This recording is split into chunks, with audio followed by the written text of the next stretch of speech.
Well, Chad said they're running late, but they'll be here. Okay, thank you.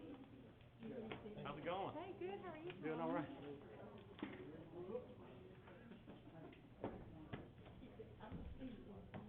Parker, you doing all right? Evening, sir. How are you?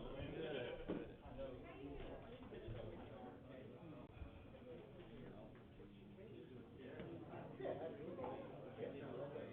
Yeah, I'm getting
him right now. I've got a tracking number, it says we'll be here tomorrow.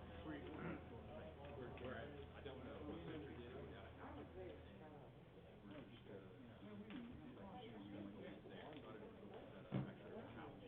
Really? I went, I've never been, I went about, but, some friends who were missionaries in here, so they actually did their missionary house. I mean, it was a regular apartment, but it was right in the middle of Kingsford. You know, your gunshot at night, and everything. This is like, it's a very nice, it's not expensive. It actually comes with.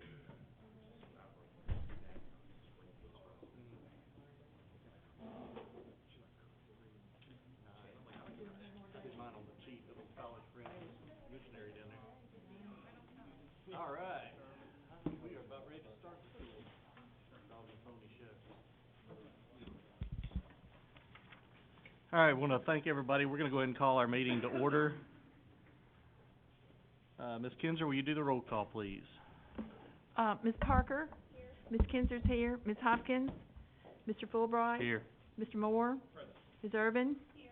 Mr. Sims? Here. Mr. Hooper? Here. Mr. Howell? Here. Mr. Lindsey? Here. And Mr. Dudley. 2 people absent, Mr. Chairman. All right, thank you very much. Before we get too far down into the agenda, I want to mention that I believe there was one thing that we had talked about including that's not on here.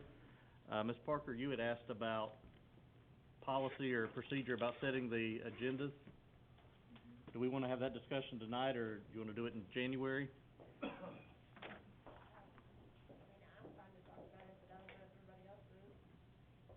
Do you want to put it down under other business, and then we'll see where we stand at that point? Sure. All right.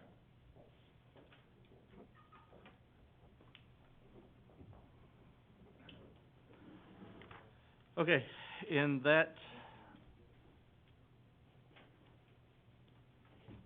we'll go to consent items. We have the minutes that are posted. Anybody have any issues with the minutes? Well, I wondered why that was on there. I thought maybe I was, that's kinda what I was thinking. It looked a little bit different. Okay, let's go down to finance then. I've got thrown off enough right now. Mr. Laconin, if you would, please. First, I would like to turn your attention to the budget amendments for approval tonight. Mainly, these are to recognize insurance recovery for transportation and also a Chromebook replacement, to accept a grant to redistribute funds we've received from Memphis in the way of BEP funds for the detention center, and also to realign the Northfield Academy budget from a line item that was budgeted but is not being expended at this time to budget that was actually in the original approved budget. So realigning for them what they need, and that covers all the budget amendments. Okay, thank you. Any discussion on any of the budget amendments? Seeing none, we'll move that on to consent. Next, you have the monthly financials. In reviewing these financials, our property tax and sales tax revenues continue to exceed projections. I've seen some preliminary property tax revenue numbers with Trustee Randy McNeese, and it looks like we're going to exceed what we received last year, which is good because we budgeted the exact same thing. So we're going to exceed that projection, and sales tax continues to perform well, so let's keep our fingers crossed that they continue to do that. This is our first month actually having a surplus so far this year, and it's really not due to a ton of revenue coming in, but to frugal spending. And in addition to that, we'll probably see December be similar to November, maybe worse, and then everything pick up in February. We are, as far as fund balance goes, meeting our 3% test. We have just over $5 million in unassigned fund balance at this time. And for our cash report, our cash looks steady right at around $9 million. So if there are any questions about the financials or sales tax reports, feel free to send me an email. Okay, moving on. 3.1.3, we've declared some capital assets to be surplused. You can see the attachment on the agenda. And I would ask the board to go ahead and take action on this. Cool, we're gonna move it to consent then? Okay.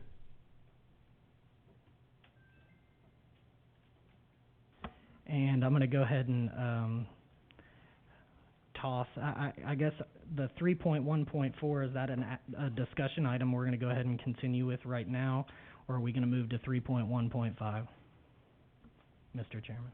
Mr. Moore, your name is beside number 4. Okay, I mean, I'd simply just ask that if we go ahead and kinda get a preliminary discussion about how the budget process is gonna look this year, as far as, just a kind of an overview of meeting schedule, how are we structuring this, how soon does this start, how's the board gonna be involved? I know traditionally, we talk about this in the fall, and then we don't ever do anything until all of a sudden it's right in our laps, as a board. So, and I know the other things go on behind the scenes, but I'm talking about from board level. I know this year we've got quite a few new board members, and I think it would be good to go ahead and start talking about how this looks and make sure that we're all on the same page as you guys are in understanding how the budget is put together. And to go kind of backwards of this, I know several of the board members, as we talked through the last budget process, we have a new superintendent. I know there were discussions that we had about that we would kind of like to have a fresh start on the budget this year. We've had a continuation budget that is frankly ugly at this point, and I just didn't know what staff had in mind for wrapping all that up and the process moving forward. So, so far, Mr. Hickman and I have had discussions about the budget. We've looked over the former worksheets that we used for the budget, the ones that are sent to principals, and we're updating those. In initial meetings with Mr. Hickman, he'll tell you that what he wants is a true budget. Basically, we take a look at all the vendors, all of the payroll, and we build a superintendent's request to submit to you all with what the superintendent desires to have in the budget, and then we go department by department and really get into the weeds of the budget this year. I feel that That's needed to happen for a while. This is just my opinion, my recommendation, but there are continuing planning. The main thing we have to do right now is go ahead and put together a budget calendar, which Michael and I have worked on with Mr. Fulbright, and so we'll be sending that out. It'll include the meetings not only that we have, but the meetings with the board as well.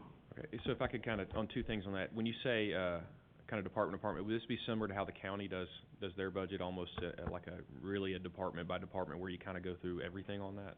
Yes, basically, you'll have, Mr. Perriman will come up and present operations, and his department heads will be there with him, so that if there are questions, and they'll go through the notes of what line item pays for what, and so that there is just ultimate transparency to you, the board, of what we're spending money on. Okay, I mean, that's something I'd like to see, so I'm glad to hear that. The other thing, as you guys are putting the calendar together, I just one request I had was that if we could look at,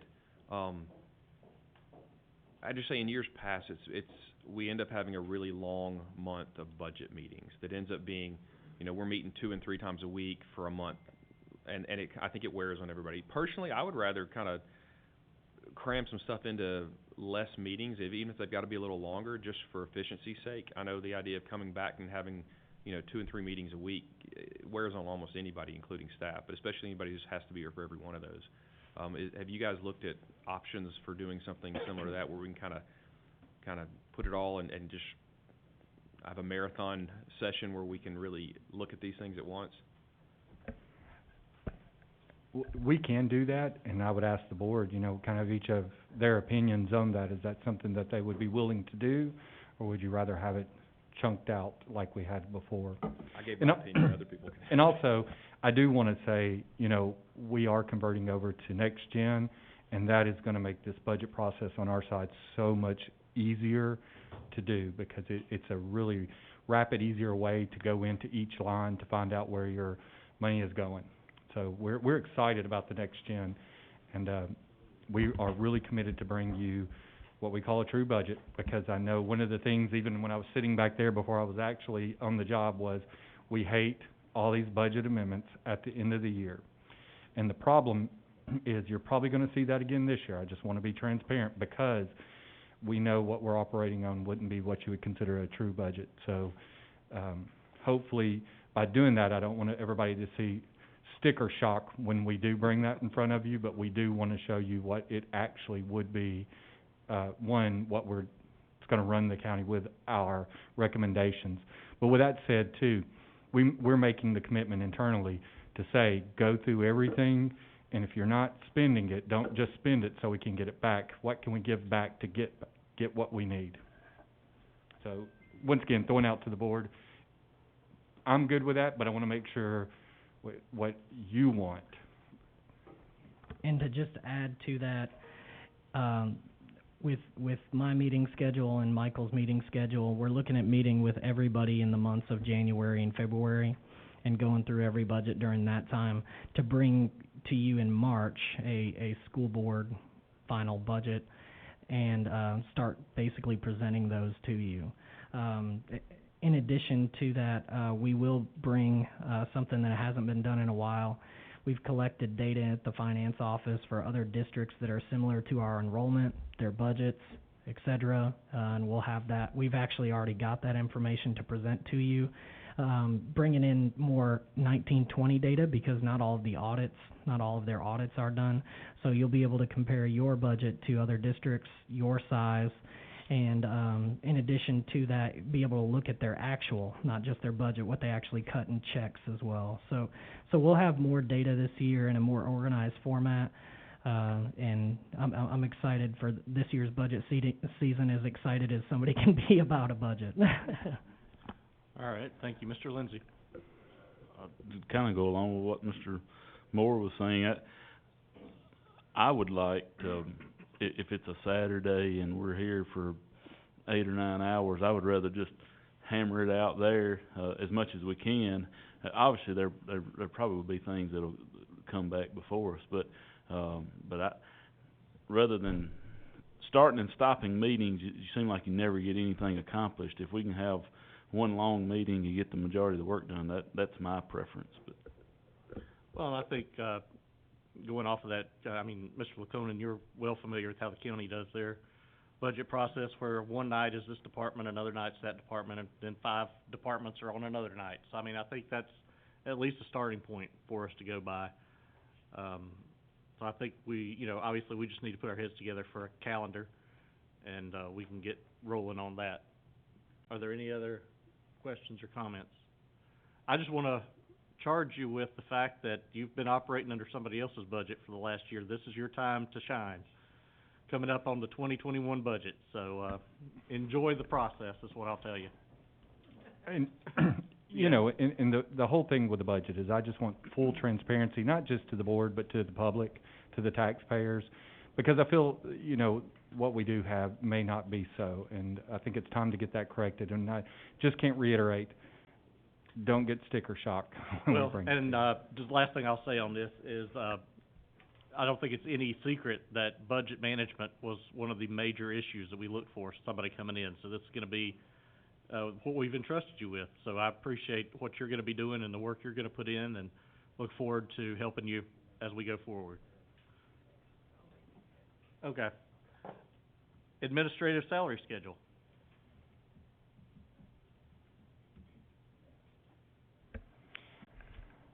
Okay, what I presented tonight was meant to be showing you, you know, we can go different routes when we look at administrative salary indexes. I've been spending a lot of time looking at districts surrounding us, districts that are like us, looking at how they do it, and districts just do it different ways.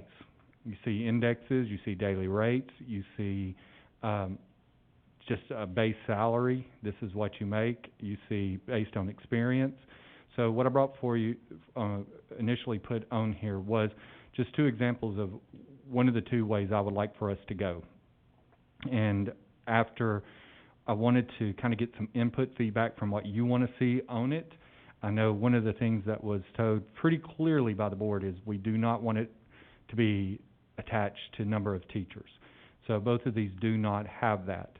Once we kind of get a feel tonight of which one that you would like us to work on, I would like to start using that. I've also submitted another one that kind of updated today through the email to you, that if this is something you're ready to go at tonight, I did work after listening to your comments and talking to some more principals about what they would like to see, and kind of readjusted.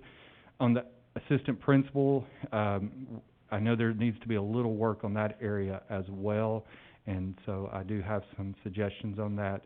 So first of all, the one that I would like to commit to, and I know that question's going to be asked, is I do like the one I think it's called the administrator pay, the one that gives a base salary, and each year's salary depends on a performance.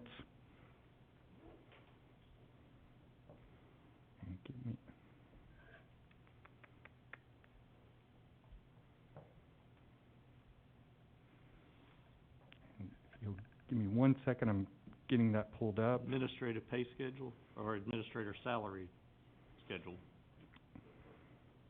The first one's what you're talking about, right? The first one. The first one is the one that I would, what I do have a preference for.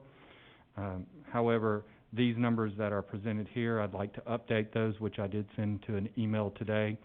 And after, like I said, listening to your feedback, then going back to some of the principals that we had been talking to, and getting those kind of updated.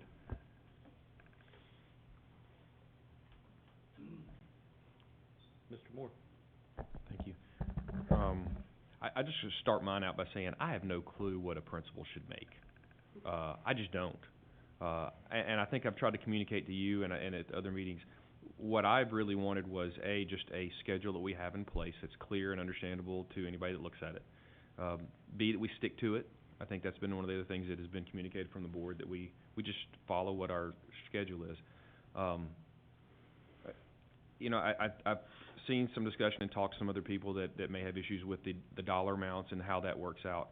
I'm less concerned with that, and more concerned with what we're getting out of what the results are. So I do like that there are some results-based metrics in here that are gonna adjust pay based on, you know, how what they're bringing to the district. but I would definitely be interested to hear what some other board members have to say on how this looks, or if they have particular parts, because so far I like where this is going. Mr. Lindsay? I agree with Mr. Moore that, the one that you emailed out, I like, appears to, the numbers make more sense, all the way around, not just the dollar numbers, but also enrollment numbers, and Mr. Hickman and I talked in the parking lot, but, need to update need to do a little work on those vice principal positions, but, once we get those, I appreciate greatly the simplicity of it. It nobody has to wonder what in the world they're gonna be making. I think it's, once the numbers get placed in there, and once Mr. Hickman does his work on it, that, it becomes fair for everyone. And as Mr. Moore said, the biggest thing I wanted out of this, I wanted to simplify what we had, and I also want to make it ironclad that this is what happens, that there's no leeway to go outside that, and I appreciate the work that's gone into it, and I don't like the index part because it gets convoluted and complicated and those type things, and so personally I like the one that you're proposing. Any other discussion? Ms. Irvin? Mr. Hickman, on the one that you stated that you preferred, where it's basically got a set salary schedule for elementary versus high versus unit, here's my question. Do you mind sharing with me how that was composed? Because I have mixed emotions about this, because it looks like it's potentially like a $25,000 per year difference between an elementary principal versus a high school principal, and I understand that to some degree, but also know and been in the field, I see that some of those elementary principals work just as hard, sometimes maybe even harder. Not trying to, any particular person, but I just don't want our principals to feel, I want to see how that was formulated, because to me a $25,000 gap, I'd like to, hear your thoughts on that. Absolutely. Once again, I want to go back to, I looked at several districts. I've got a folder about this thick where I printed them out and looked at them.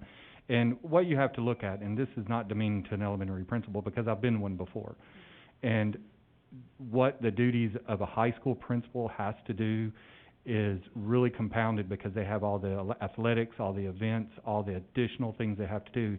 And not only that, when we start talking about the different things they have to do for the state, it really multiplies in number as well. When we're looking at elementary, we have our TCAP, basically, we have some of those things. Well, they have several other things that they have to gauge with the CTEs, with the ACT, with the EOCs. So they have a lot more things that they're doing. And I'm not trying to demean elementary principals at all, because I was one, but what they have to do versus elementary versus middle versus high school, it just keeps compounding as the students go up, because as a middle school principal, obviously from elementary we started having the sports. We started to have some of the credit-bearing classes. We had all the other stuff, the plays, the bands that we had to take care of too. It's a lot of the extra programs they have to do. As you go up, the more programs they have to manage and make sure that they're working and doing. Thank you for that. Do you feel like this is in line with, say, like our neighbor to the, like Williamson County or Marshall County? I know nothing compares to Williamson County's pay schedule. I'm not trying to say that. I just don't want to lose quality elementary teachers. And do you feel like with this schedule that we would still have a good pool to, like, people would be happy with this, you believe? I do, and I do want to say that Williams County is an outlier. We just can't compare to what their pay scale is. For example, we looked up a brand new elementary principal there makes $100,000, and we just can't compare to that. Obviously, when you start looking at their revenues and what they can do, they have a whole lot more. Looking around us, this particular scale is better than most of the smaller counties, and it's in line with counties that are about our size, the one that I emailed. And then my final question, and I'm sorry, but I just want to make sure I'm taking care of our staff too. I also saw the list of what some of our current people make. If we approve this, and I guess that's something we need to decide, I don't know how this works, I'm asking, would people be taking a salary cut then, or would they be like grandfathered in potentially, or how would that work? If the one I emailed does become what you want to vote on, what I will strongly suggest and encourage is give the principals the option that they can freeze theirself and grandfather in at that cost, but they're frozen in, or they can choose to adopt this. For example, we have several principals, even though it looks like they're losing a lot, they may say, hey, I'm about to retire in 2 or 3 years, I won't ever make that back up. But you may have some that might be only 1,000 more, and if they take this one within, 1 year, they can be caught back up with a potential over the next few years to far exceed what they would have made. So this gives them the opportunity to, but will strongly recommend that we do grandfather those in and let that be a choice. And this is one of those things, what you can consider too, is the making attrition happen. Although they may go grandfather in, most of those are the ones that's going to be retiring in 2 or 3 years. It'll bring it back down to where we know the money's lower. Okay, thank you for answering that, Mr. Hittman. And I'd like to add too, that is a conversation we've been having. How do we keep our best? And, obviously we just talked about budget season, and we've got to really start looking what we can do to make sure we're keeping our best and not letting them go to these neighboring counties and districts. Research will show you that a lot of times it's not about pay. It's about all the other things, and that's the things that we want to make sure that we're growing here is a community where people want to be here, because they like their principals if they're a teacher, and the principals feel good in what they're doing here and making a difference. Mr. Hooper. So this is pretty brief. I just wanted to point out a couple of things that I really liked that you made a change on. I like how you changed the student count to kind of better fit the way our district is.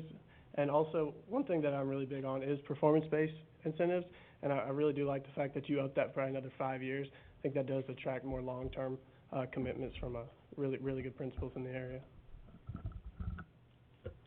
Mr. Moore. So, on one hand, I really like that we're kind of tying in what we were doing as far as our school sizes. I like that we're kind of unifying all that. However, I've got to ask, when you've got let's just say you've got an elementary school with 510 students, and then you've got another one next door that's 490. I mean, I'm just trying, how do we justify that there's, a 10 student, difference or 20 student difference there, and that there's a $5,000 pay difference between those two principals?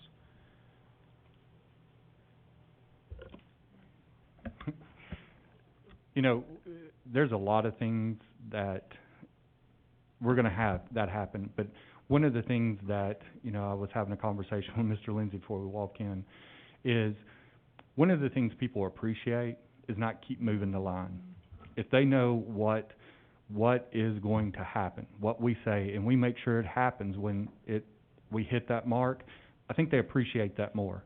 So if I feel that if elementary is at 490 and they hit that, the next door they're at 500, I think as long as the elementary principal knows this is what we believe in, this is what we have, then you're not going to get a lot of pushback. One of the things though I talked to another board member or saw an email that did bring up another point that I do need to have under consideration. I will bring it up, and forgive me, but I think I can't remember who it was, but like looking at some of the schools, and specifically the one that was brought up was the unit schools, where what if a unit school will never be able to go over 800? Does that need to play a factor? And once again, we can adjust those numbers because I really wanted to try to align them best we could when we were talking about school growth. However, we can move that number. I have no problem doing that. But like I said, I was really trying to match those numbers that we had talked about.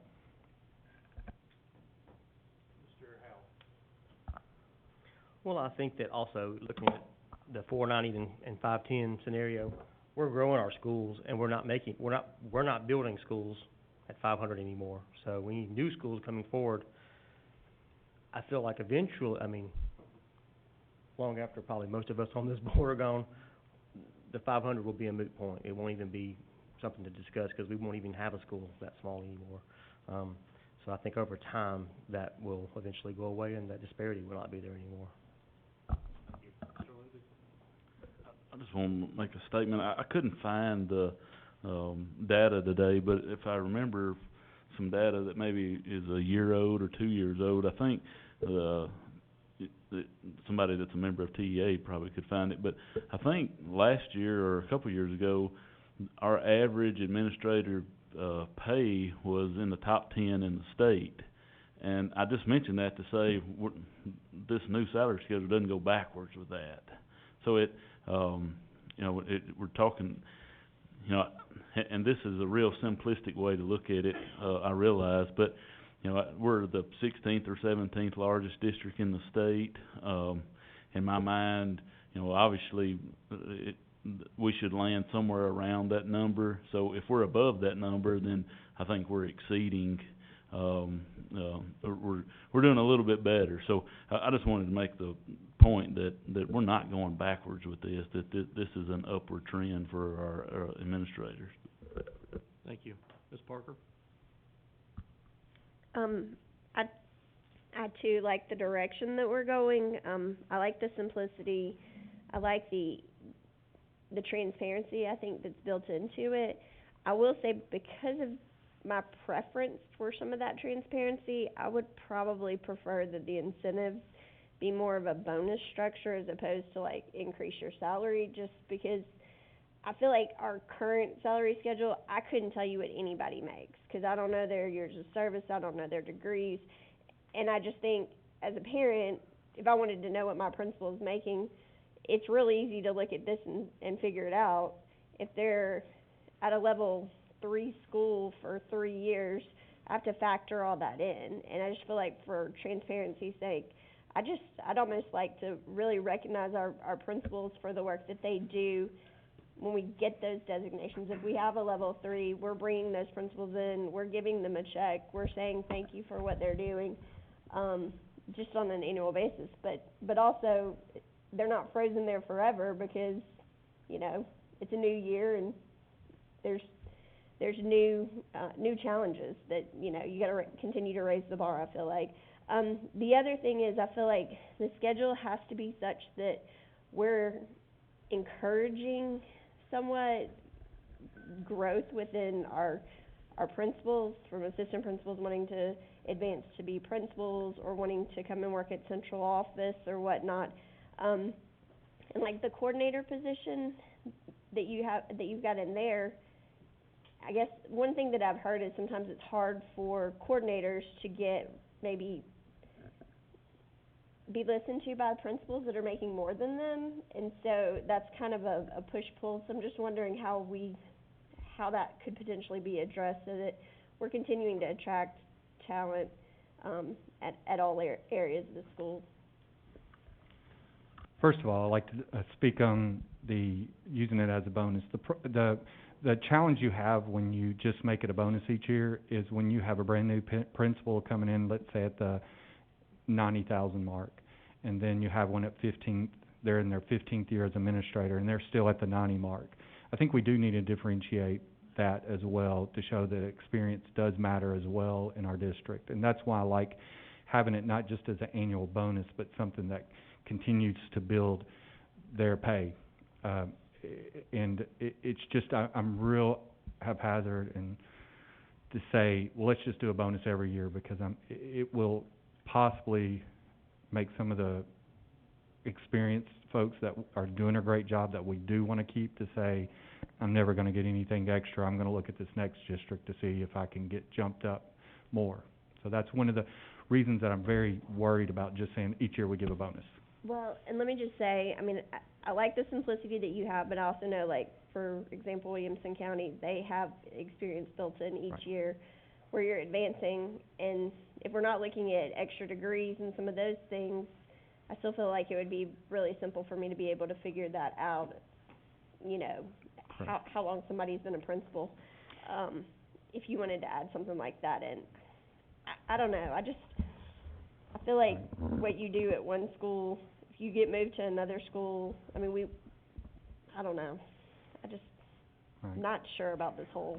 And let me address the second thing you said, and you are correct. You know, one of the things we're gonna look at next year, I'm gonna tackle, because this year, we've had to, being my first year, is we've had a lot of issues to tackle, and I have to pick which one are the most important. And I do see the organizational chart as a very important part of who we are and what we are. I think we need to re-examine ourselves, and that'll be our process next year, where let's define what the role of a coordinator is versus a supervisor versus a director versus assistant superintendent. And I think, you know, we had spoken a little bit about this, and maybe we need to look at some of these coordinators and say, that's really not a coordinator position, that's a supervisor position.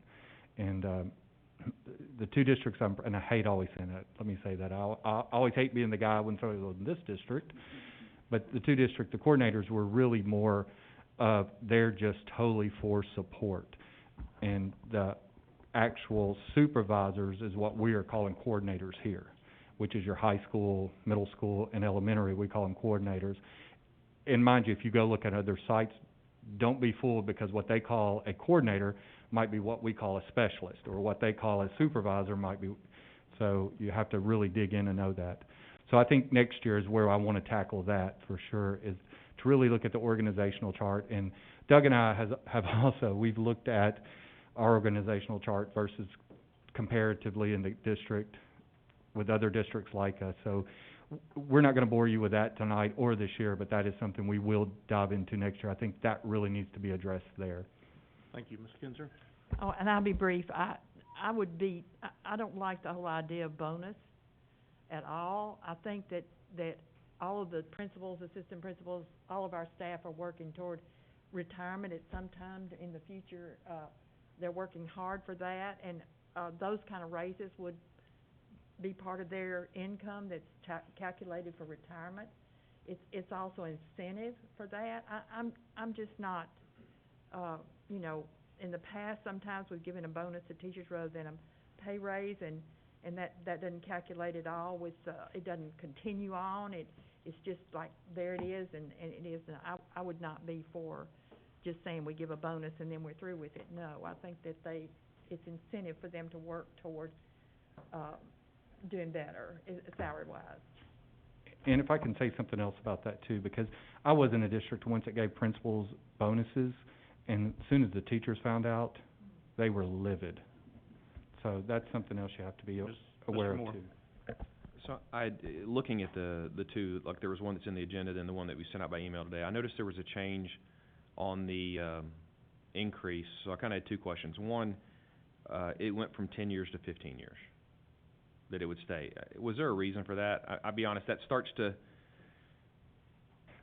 I would lean more towards the 10-year, to be honest. And I like the 10-year. It was just suggested that they would like to see it extended further, okay, from the board members.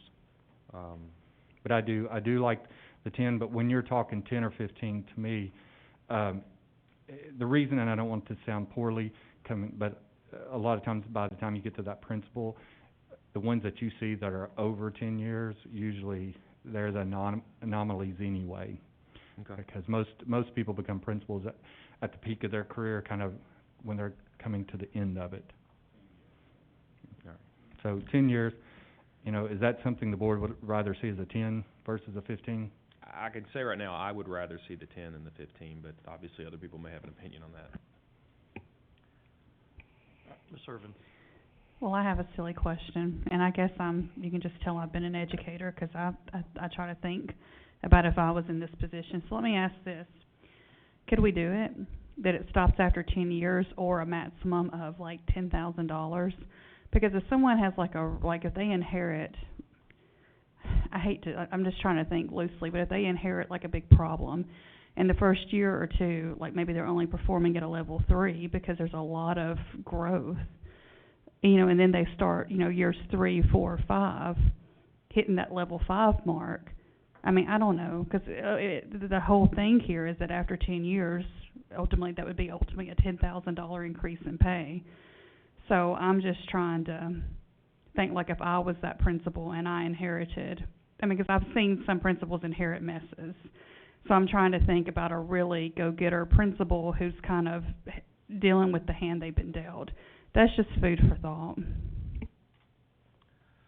Okay, I guess, do we need to take any, I guess we'll put it on the agenda for January and then, or is this for just our information, or Well, kinda where are we at with this? If, you know, I would like to go back to the principals with what we just offered and talk to them and make sure they're feeling good about this, because we've only been able to talk to a small few about this because we just have. And one of the things, though, before we move forward, I do want to address the assistant principal one, because I did not address that earlier. And, do you want to share yours on that, Mr. Lindsay? I mean, I can, but I'd just prefer you guys go back and go to work on it but I just wanted to add that if we go this route, this can't be something that we implement and then forget about for 10 years. This is something that's gotta be revisited every 3 or 4 or 5 years, and then, 'cause we may have to readjust, add to correct these, and then also, personally, I see us, moving forward with this, when we talk about cost of living raises and things like that, that we get away from the percentage raises when it comes to admins, and, you know, and I'm just throwing an example out that, you know, this year, if we're able to, if we're able to give teachers a 3% raise, then, you know, we may add $2,000 to the admin salary schedule. But to keep it simple, never go back to those percentages, that we add specific dollar amounts to the admin salary schedule, and that we can't forget about it, because if this thing sits here for 10 years, then there's a potential for them to fall way behind. But Mr. Moore? All right, I had one more quick question, just so I can make sure I understand this. Again, I'm looking at the one that was emailed today. So if a principal is hired on, and I'm just gonna pick the first one, let's say assistant principal, it's elementary, $65,000. That first year, that school's a level 5, the first year of being there. What if I understand this correctly, that for the next 10 years, they get that $1,000 added, and at the end of the 10-year period, that would drop off? It wouldn't drop off. Well, the adding the bonus would. Adding the amount would, but yes. So, I'm just trying to understand too, so potentially, we still may end up with some numbers kind of all over the place based on how they performed at their school, and it's gonna be going kinda, and it could easily go up and down depending on how things go. Correct. Okay, I'm just trying to understand that part of it, Yeah. so 10 or 15 years depending on how you guys Right. Well, lay it yes, out. and we will put that in there, and that is, so potentially, you look at an elementary principal that stays where they're at and say they're over 500 students, you know, by the time they hit that 10th year, they could be at $100,000 a year, which is incentive, to me, enough. Okay, all right, thank you. All right, thank you. Well, then if you'll take that back to them and come back with us with another work session. All right, moving on to instruction, AP update. Good evening.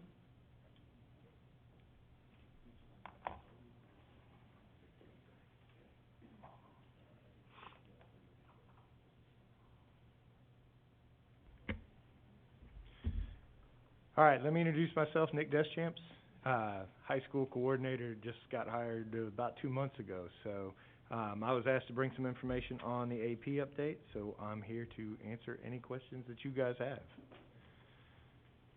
They said this was gonna be a short meeting, right? Don't chuckle, Ms. Kinzer. Are there any, where do we wanna start with questions? We asked him to come. Well, I'll start. Ms. Kinzer. I know as an AP teacher. Yes, ma'am. Right. When you looked at this at the countywide, what did you think? What's your opinion? Well, in looking at the information, we've got several things that we can highlight that are good. There's Art, 100%, Yes, okay. ma'am. Yes, ma'am. Jennifer Lamb would love you telling that. Well, so. and, there are other teachers as well. Yes, so. ma'am. Central does a really good job. In talking with the central office and some of the different things, I think the thing that we need to do is we need to just keep evaluating this program and seeing what the benefits to it are, what the costs to it are. It's just like every other program. I've given you guys some different statistics as far as the number of students tested, some of the different costs, but it's just like every other, it's like every other educational program. There's benefits and there's costs, and it's trying to meet what you want for your students and the opportunities that you want to give. I'm a big proponent of AP. Me too. I think that you have to do a really, really good job recruiting AP. I think that you need to do a really good job of keeping that open. AP has an equity policy that they try to adhere to, that every student has a chance to be in an AP class. So weighing that to the benefit or the cost of, sometimes you do have smaller class loads. I never really had a smaller class load, so, but it's a great program, and it takes a lot to maintain, just like any good program. So looking at some of the data, there are several areas that we could grow.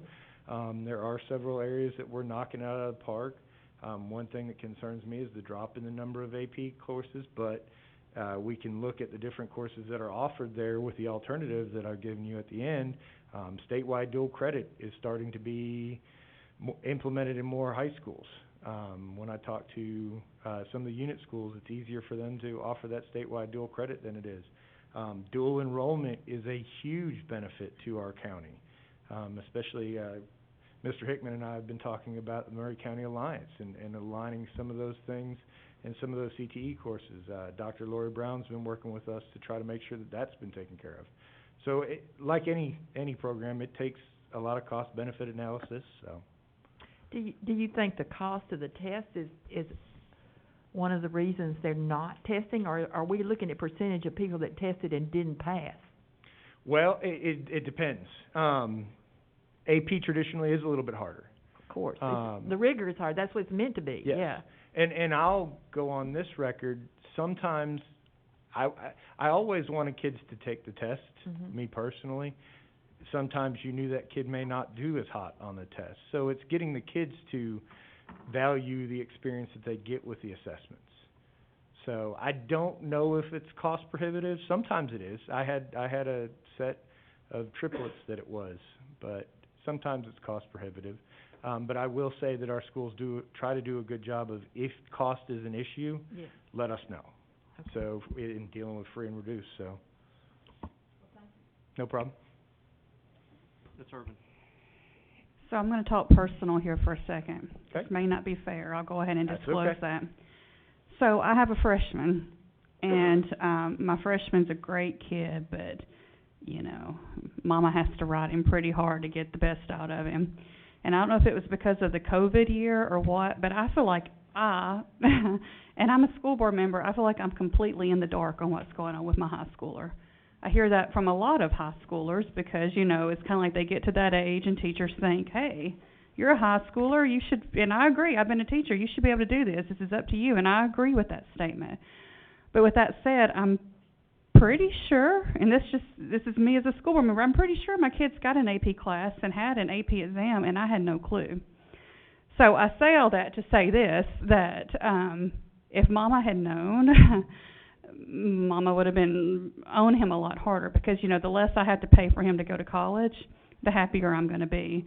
So I say all that to say this, and I'm not trying to be derogatory because, no, I really appreciate all you and everybody that falls under the window of education do. But I really hope we can communicate this well with parents because even I, being here on this board, feel in the dark. So let's, if it's any way possible, let's try to make sure our high schoolers still get at least some parent communication to where, you know. If I can interject on that, I'll be the first to say we do a poor job as the schools system to really educate parents. One of the first things I saw walking in was not just the APs, but with the ACT. I had a teacher that I know just kind of questioned their class. You know, what's the score you want to hit on an ACT? And he said out of all his classes, one knew it and knew the answer why. And so, I've talked to Nick and Jack, and we are going to really start doing better about letting parents know what these APs are, what the ACT does for you, what these dual enrollments mean. So I will agree with you. That is something I've reflected on since being here, that we do a really poor job, and hopefully moving forward, we're gonna be better educating parents to know what all this means. Thank you, Ms. Parker. I've got a couple of questions on this. Do we give kids a chance to take a practice test before they, outside of the classroom setting, just like?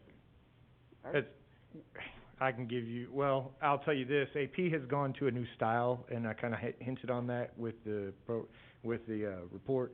Mm-hmm. The AP classroom that they're using, it's AP classroom. What that does is that's giving kids a chance every unit to take a benchmark that's close to, and it uses AP style questionings. That way the student gets more of a look at what the test would. 'Cause that's one of the bigger issues that you run in. Ms. Kinzer asked about cost. Just the level of testing, getting the kids used to that rigor throughout the year is a major program. And that's, AP has kinda looked at some of the things that they do, and they're trying to address some of that. That AP classroom is, in my opinion, a big step in the right direction, that it gives kids that snapshot of, this is where you're at, this is what the test looks like. So those came on board, last year was the first year for AP classroom, and that's why I couldn't pull some of the data, because they shifted the way that they looked at the things. Okay. And then the AP daily videos help out too with that. So that's a new program that they started this year, so. Okay.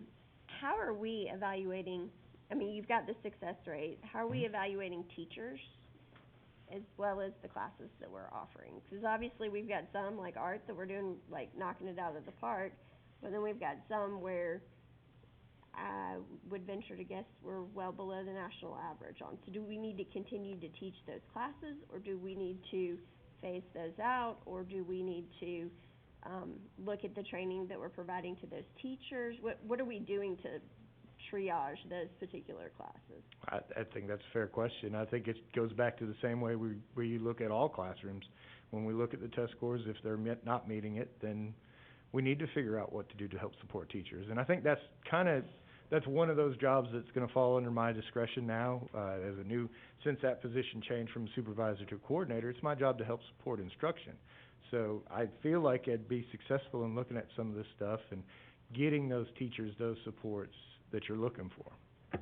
Well, and as a part of that, I'll just say, my experience with AP is, it's not one class for a lot of these things. No. You know, when you're taking English, you've had 4 years that you're building up to, or, you know, calculus, you're building up to that. Statistics, same thing. You know, so are we having conversations not just with AP teachers, but with teachers that are funneling those kids in, as far as, because the rigor, it doesn't need to just start in that one class. I mean, for some of these kids, if that's the path that they wanna be on, I feel like the rigor has to be there from the beginning, so it's not an on-off thing. Well, and I know from the instruction department, that's one of the big things that we continue to talk about, is how we can improve the rigor in our classroom. We're going through the high-quality instruction materials training right now. I think that's going to help out, and just kinda to address what you said, we always looked at it from that point of view at Spring Hill High School. I taught 9th grade AP Human Geography, and you can look at my test scores, weren't always the best, but I think as you went up that ladder, seeing that pathway from AP Human Geography to AP World, kids got better. Right. From AP World to AP US, they got a lot better. Now, numbers dwindled because kids start going off in different directions, but it's about, like you said, supporting it all around, so. Well, and I'll say too, I think, personally, I don't think 9th graders should be taking a college class. That's just my personal opinion. I don't It's think scary. we have that many that are, I mean, we may have a few, but I feel like kids get pushed into a certain direction to take that, and it's a challenging class, and it's designed to be challenging. And I think parents, like you were talking about, Marlena, they've got to understand what the rigor and the expectations are. You know, it shouldn't be one that you don't have homework in and that kind of thing. No, definitely not. So I just think that education piece for students, parents, and the teachers that are supporting would really have the potential to help us out. 'Cause I personally, I value AP. I think there's a lot of good that can come out of it. And I think if a parent knows that they can, you know, potentially save thousands of dollars on their kid's tuition bill, they're gonna push them. That's the first thing I led with every guidance counselor meeting I went to.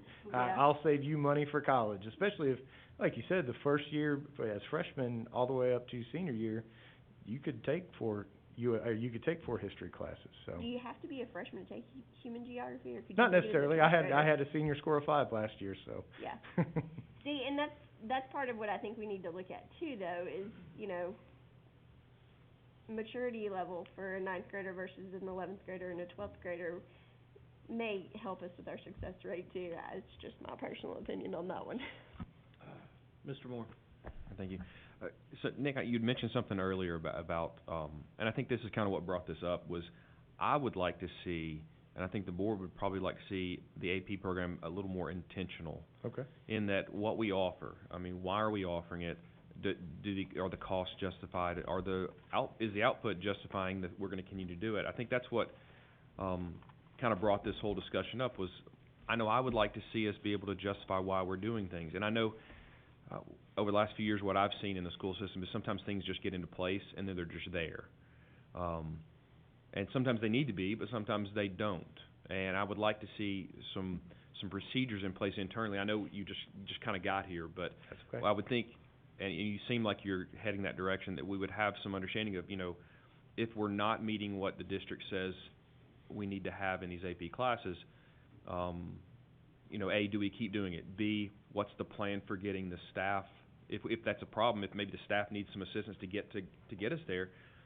You said a marketing piece of this, kind of like how do we make sure that the right students have these available, they know they're available, and that they're taking advantage of them. I would like to see you guys, and I'm asking you to do more work, but you guys to have a plan for what that looks like, so that we all can understand how does this AP piece fit into the Maury County school system puzzle, and we're very intentional about it, so that we can support it. I mean, honestly, as a board member, I want to support it, but I kind of need to know, what are we doing? Are we just doing this because it's been done this way, and it's just been here, and how are we supporting it as a district, I think would be what I'd like to see from the back end. Definitely, and I agree with you. Looking at it, like I said, we've got just some of the different numbers that rolled in. As I pulled it up, we've got 24 dual enrollment classes. Now the problem with dual enrollment is you have to be a junior in order to take it. AP, we've got 12, and then we've got 6 statewide dual credit courses. So, like you're saying, looking at that scheduling and fitting that for the opportunities of our students, and I think that's a top-down approach that we're looking at. Thank you. Mr. Gaines? I just wanted to add a comment. You know, when ESSA was reauthorized, we had the opportunity, we were judged on the opportunity of early post-secondary opportunities. And in that rush to try to create all of these early post-secondary opportunities, we got a lot of courses out there that we, like all of you are saying, that we just got to, okay, let's pull the reins back and kind of look at and see where we are. Yes, do we still need to continue to offer as many early post-secondary opportunities as we can? Yes, but I think we got to temper that with what we can do and what's reasonable. Yes, we want to give kids multiple opportunities, and we know kids are smart in different ways, so some kids may be able to do better having that opportunity in art versus having that opportunity in another course. But we also know, too, you know, we just can't have 2 kids in a course also. But so I think we have to go back and start to look at that balance and create that. I don't know if it's the most popular courses or the courses that have durability that we know we can get kids in and then they can be successful, and maybe enhance the training there to where we can still achieve those early post-secondary opportunities, or look at those other opportunities that we have, like dual enrollment, state dual-wide credit, and those things like that. Thank you. Mr. Moore? If I could just add one thing, and Mr. Gaines, I appreciate what you said there. If I could add one thing to it, what we can do well. I would like to add that criteria. I would really like to be, intentional, and if we're going to offer something, do a very good job with it, and really respect. And that's, I think, the respectful thing to offer to these kids, not just that we're going to offer it, that we're going to do a very good job and really prepare them to have that opportunity. Thank you. Mr. Hooper? Yeah, my experience with AP classes is that the main goal is to actually get college credit for it. That should be the end goal in it.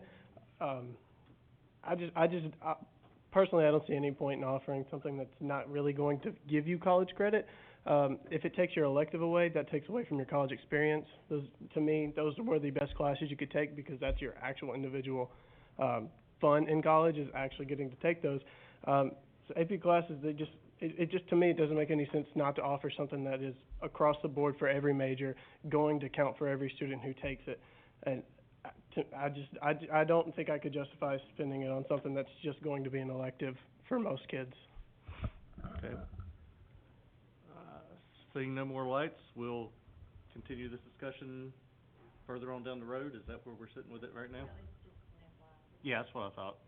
All right, thank you. Thank you for all that information too. That was very helpful. Moving on, number 2, revision to policy 4.700.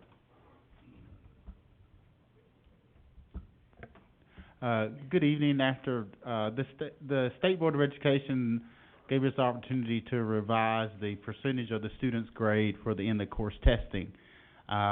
We went out and we surveyed principals, asked them to talk with their teachers, and based on that information, we had about a third of principals who wanted it to remain at 15%, a third of them to drop it to 10%, and then about a third that said make it 0. In looking at that overall, I think in our experience over the past few years with having the opportunity to waive that percentage has had an impact on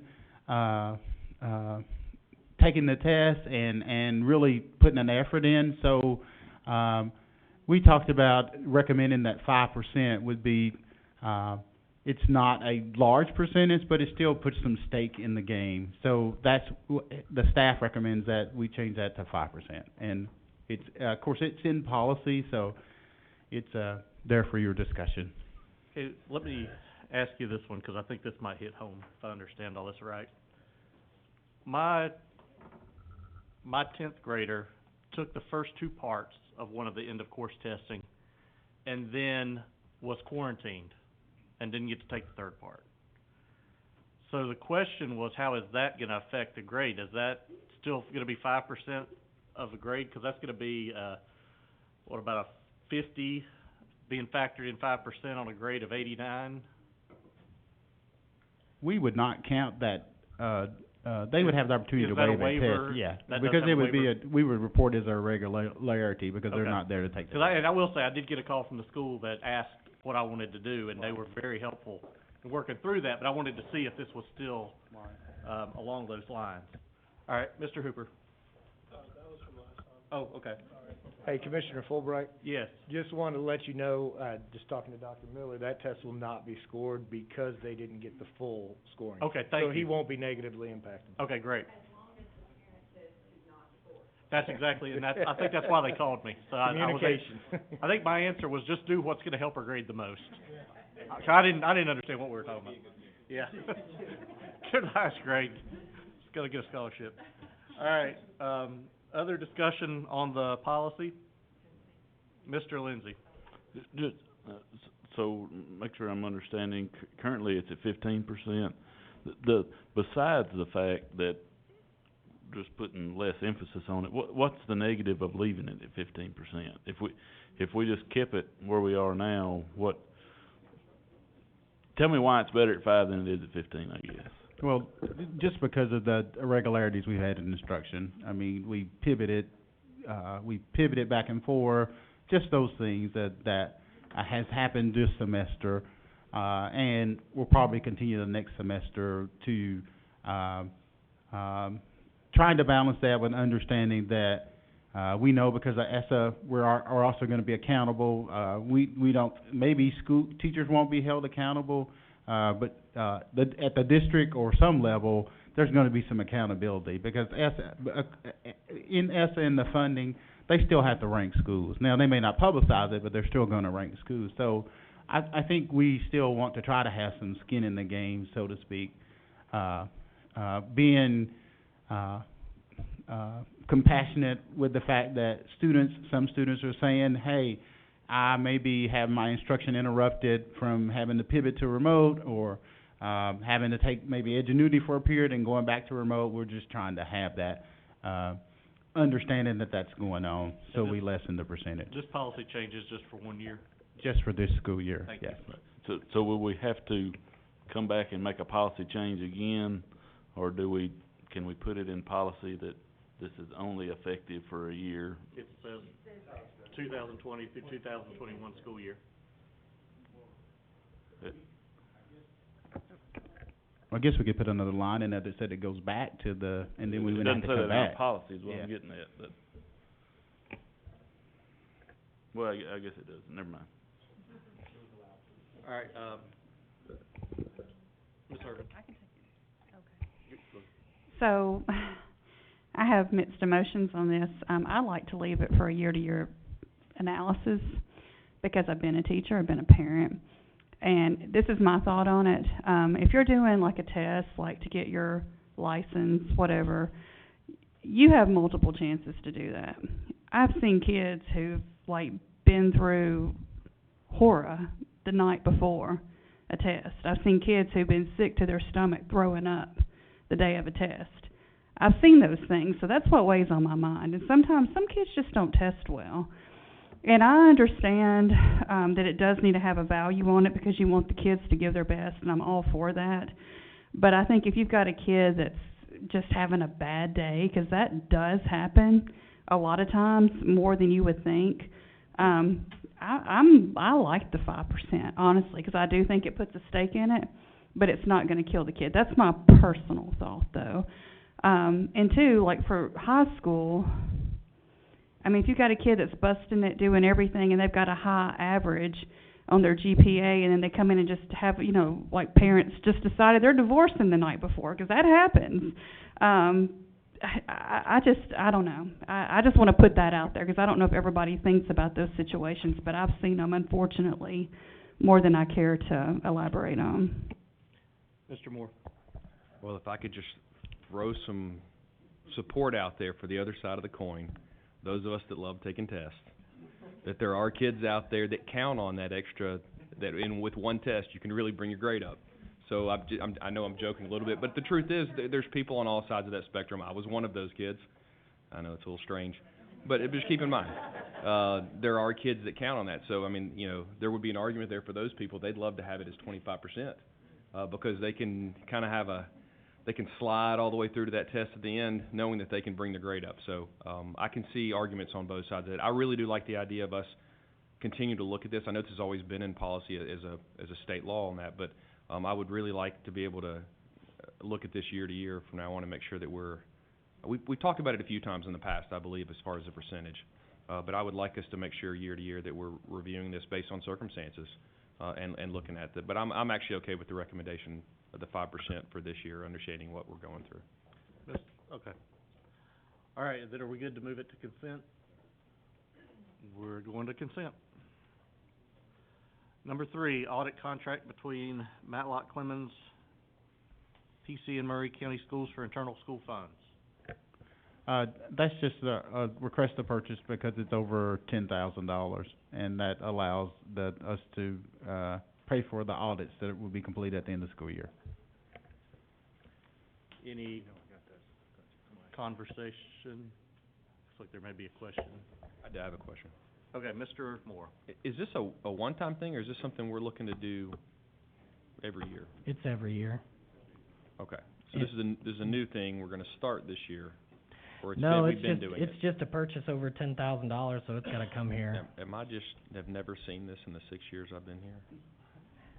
I don't know. We're just being transparent, man. I tend to remember stuff like this, but I don't remember this one. Is this something I that saw would have the- been within the budget that may not have had to be brought before the board? It is within the budget every year. I bet my guess would be in the past is that you all passed maybe a multi-year agreement, and maybe that agreement is done now, and so it's coming back. Okay. That would be why maybe you haven't seen it every single year, but this particular time, we're just bringing it because it's a purchase over $10,000, and all purchases over $10,000 Perfect. All right, thank come you. here. Okay. Any other questions? We good for consent? All right. Consent it is.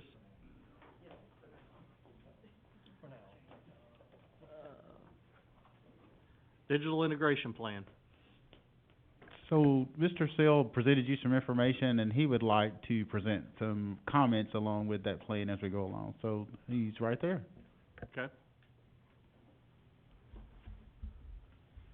Getting connected so that we can share and talk through some of the things. I just wanted to hit on a few points that that's in the plan.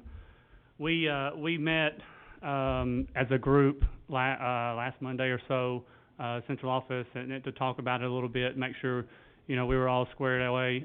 There's feedback in here from principals, from tech coaches, librarians. A lot of feedback from the librarians inside of this because a lot of it revolves around them and stuff. But either way, we've for those of you that's been on the board since last year, we have talked through this a couple of different times and voiced opinions, and I took some notes and different things, and this is just kind of laid out with some more numbers that's been requested. So we were trying to work through our CARES Act money, our ESSER funds, kind of see where we were at the end of that, but before we really presented this to everyone. So that's where we're at here.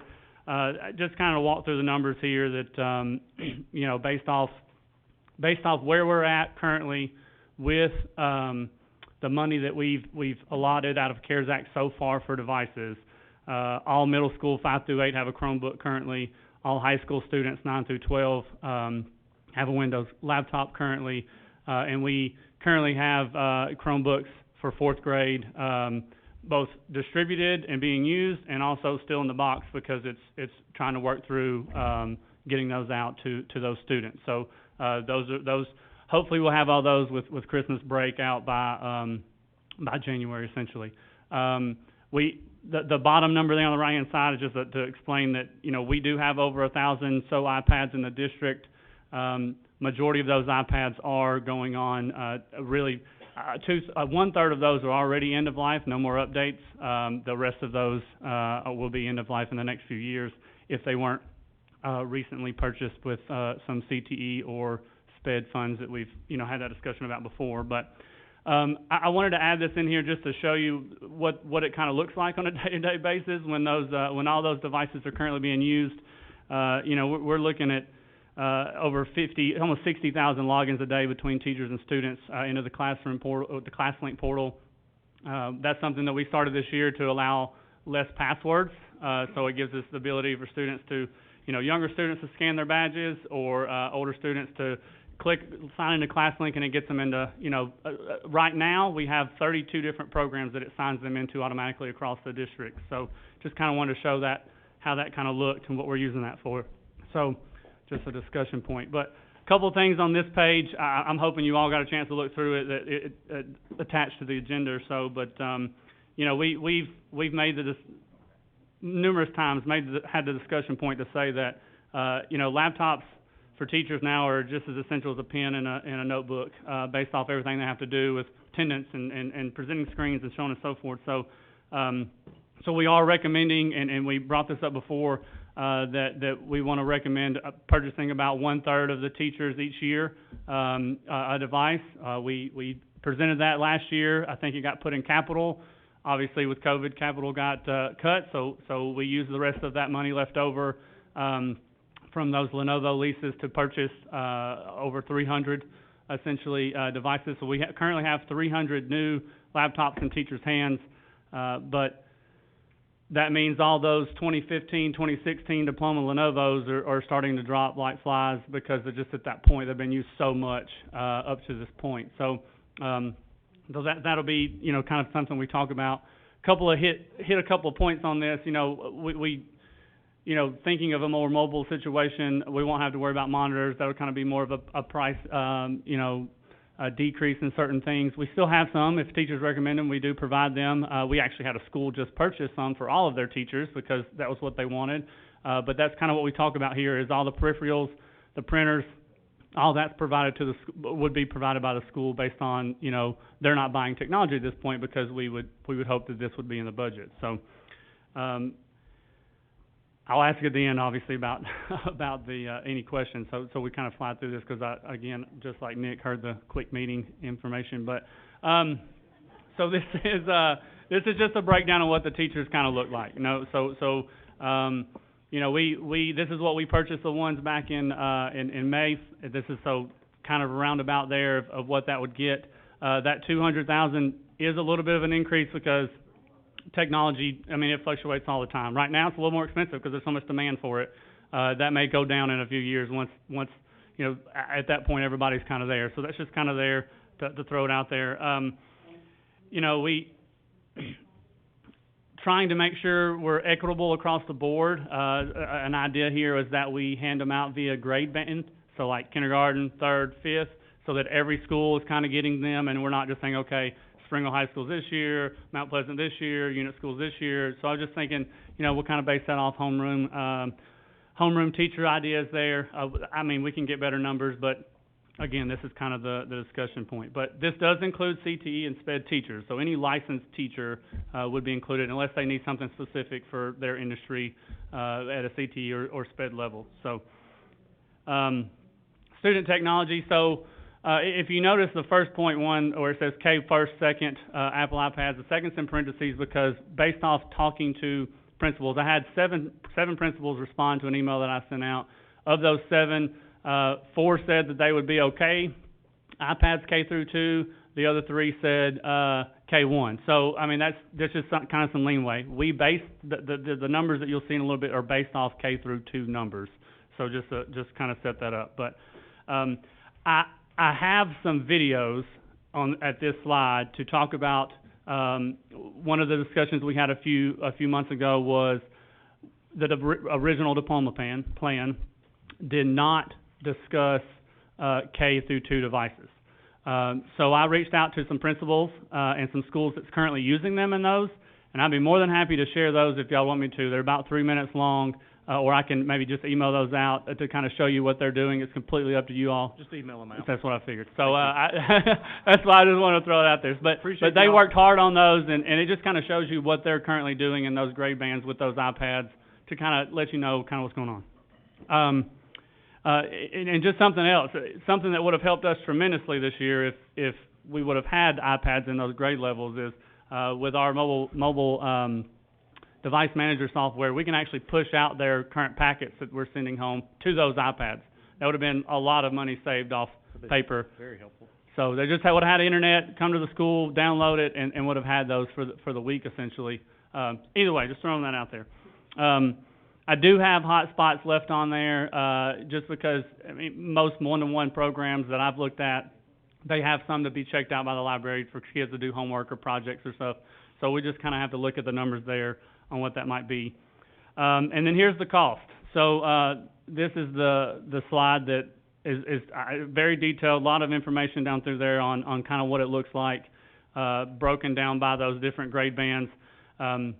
We looked at the possibility of doing a touch Chromebook for 2nd grade if we do kind of flip that, and really by looking at the numbers, it's practically the same cost. So because the cost of those touch screens are essentially the same as an iPad. But just kind of talking real quick about those. The 3rd and 4th grade would be, if we just do those, obviously we can include 2nd grade, would be more on a 4-year rotation. So, you know, the 3rd graders would be using them for essentially, 4 years and so forth for the 4th grade. So it would kind of rotate. So the numbers there are a little different. That's why they're separated.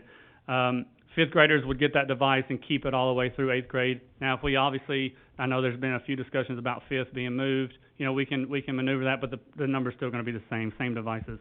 And then 9th grade would keep them all the way through 12th grade. And you know, we've had discussion back in the spring and last fall that we would look at a way to possibly surplus those with those high school seniors and you know, just something that some other school districts do because after 4 years, we're not going to hardly get any money back from that. So professional development for teachers kind of aligns with what we're already doing currently.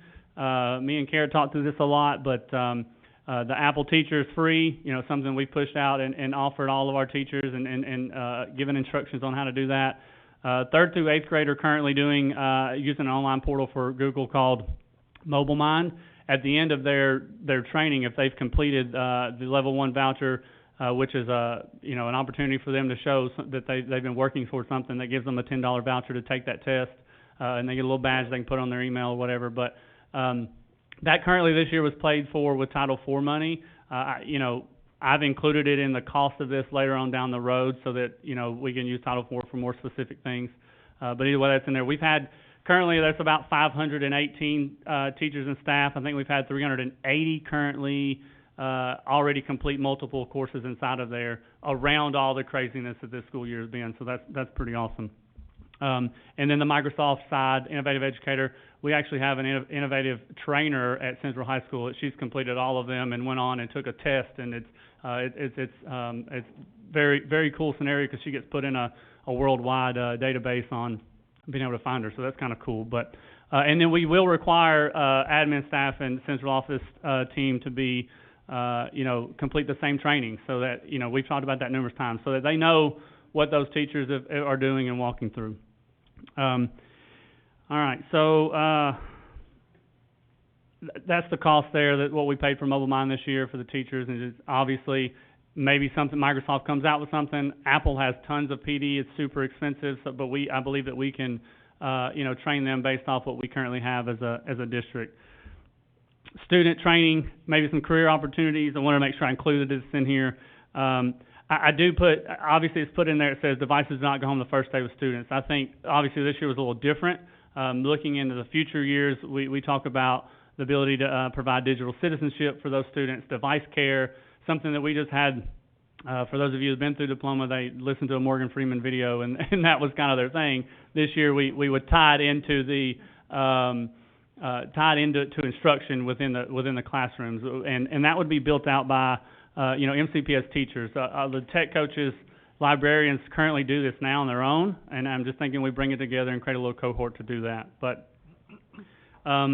we also put in there the possibility, something I mentioned earlier about parents being included, so we've got, maybe some post-COVID open house nights that we show on a projector, show them how to work through everything and try to help there, because I know it was one of the concerns that we've heard this year so far is certain parents just, they've had to learn it as well as the students, and we want to make sure that they saw how that worked. But device agreements, sent home, completed. We tried one this year with a device deposit to cover any damages the first time, and I'll bring that up a little bit later. But we also have the ability not really going with Dell because we're kind of doing it already, but one of the cool things about what Dell provides to us that other vendors currently don't is the ability to put students in a program called Tech Direct. We currently have students at Springville High School working on tickets for us through Brent Cook, and nothing's really happening there. Well, what this would provide is actually to get reimbursed for their labor to be able to do that, and on-the-job experience through Dell that they can put on a resume. So that's something that feeds into those programs. The cost for that is nothing to us, but we wanted to recommend the ability to get either G Suite certified or Office certified around those devices. It's a training program.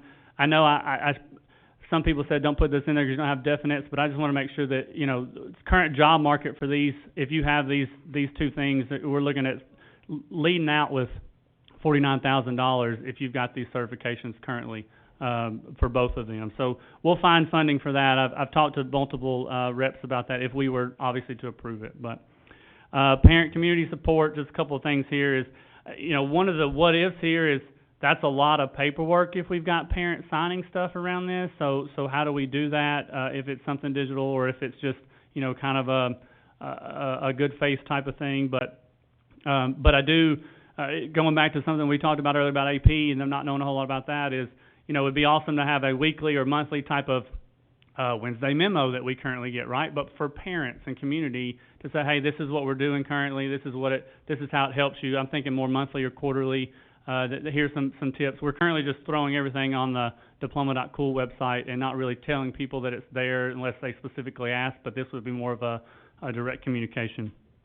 And then we've had a couple businesses in the past that's reached out to Tommy directly about donating some devices if we could put their logo on it. So, I don't know, that would be kind of a cool situation if we can, work that out and allow that. That's something that we've never, I think, never really talked through or how that donation works, but that's something that we give them the ability to do. If they want to, adopt a classroom type thing, kind of reaching out and asking for all of that. And then a countywide Wi-Fi network is something that we during COVID, we had this map. It showed all these details of different things that had Wi-Fi. Our schools were one of them, and then, you know, the police car and stuff like that. Making that more detailed, you know, like churches out in Williamsport or Hampshire or you know, places like that might provide it, and kind of connecting with them to allow the students to be able to connect to their network. Filtering would be covered because that's built on every device. We don't have to worry about that. But this one is the most detailed out of all of them, support for staff, because this is something that's been voiced numerous times of what it would look like. What do we need? What do we need to kind of make this work? 2 or 3 times in the past, we've talked about copy releases. You know, we got some schools that have 2 or 3. We got some that have over 10. If we've got all digital devices, you know, and we're able to push those documents out, maybe that, you know, comes down a little bit. We currently allow teachers to install whatever on devices. And he's laughing at me because he knows some scenarios that we've gone through with emails right now around that. But we would kind of make it easier. It says, okay, if you want this program, we'll vet it. We'll make sure there's no student data issues. We'll make sure there's no, it works with ClassLink, it works with all our software, and then we will provide that almost like an app store to them with some new software that just got approved last board meeting for them to just click on and it installs for them. They don't have to have those rights. So that's something that helps. But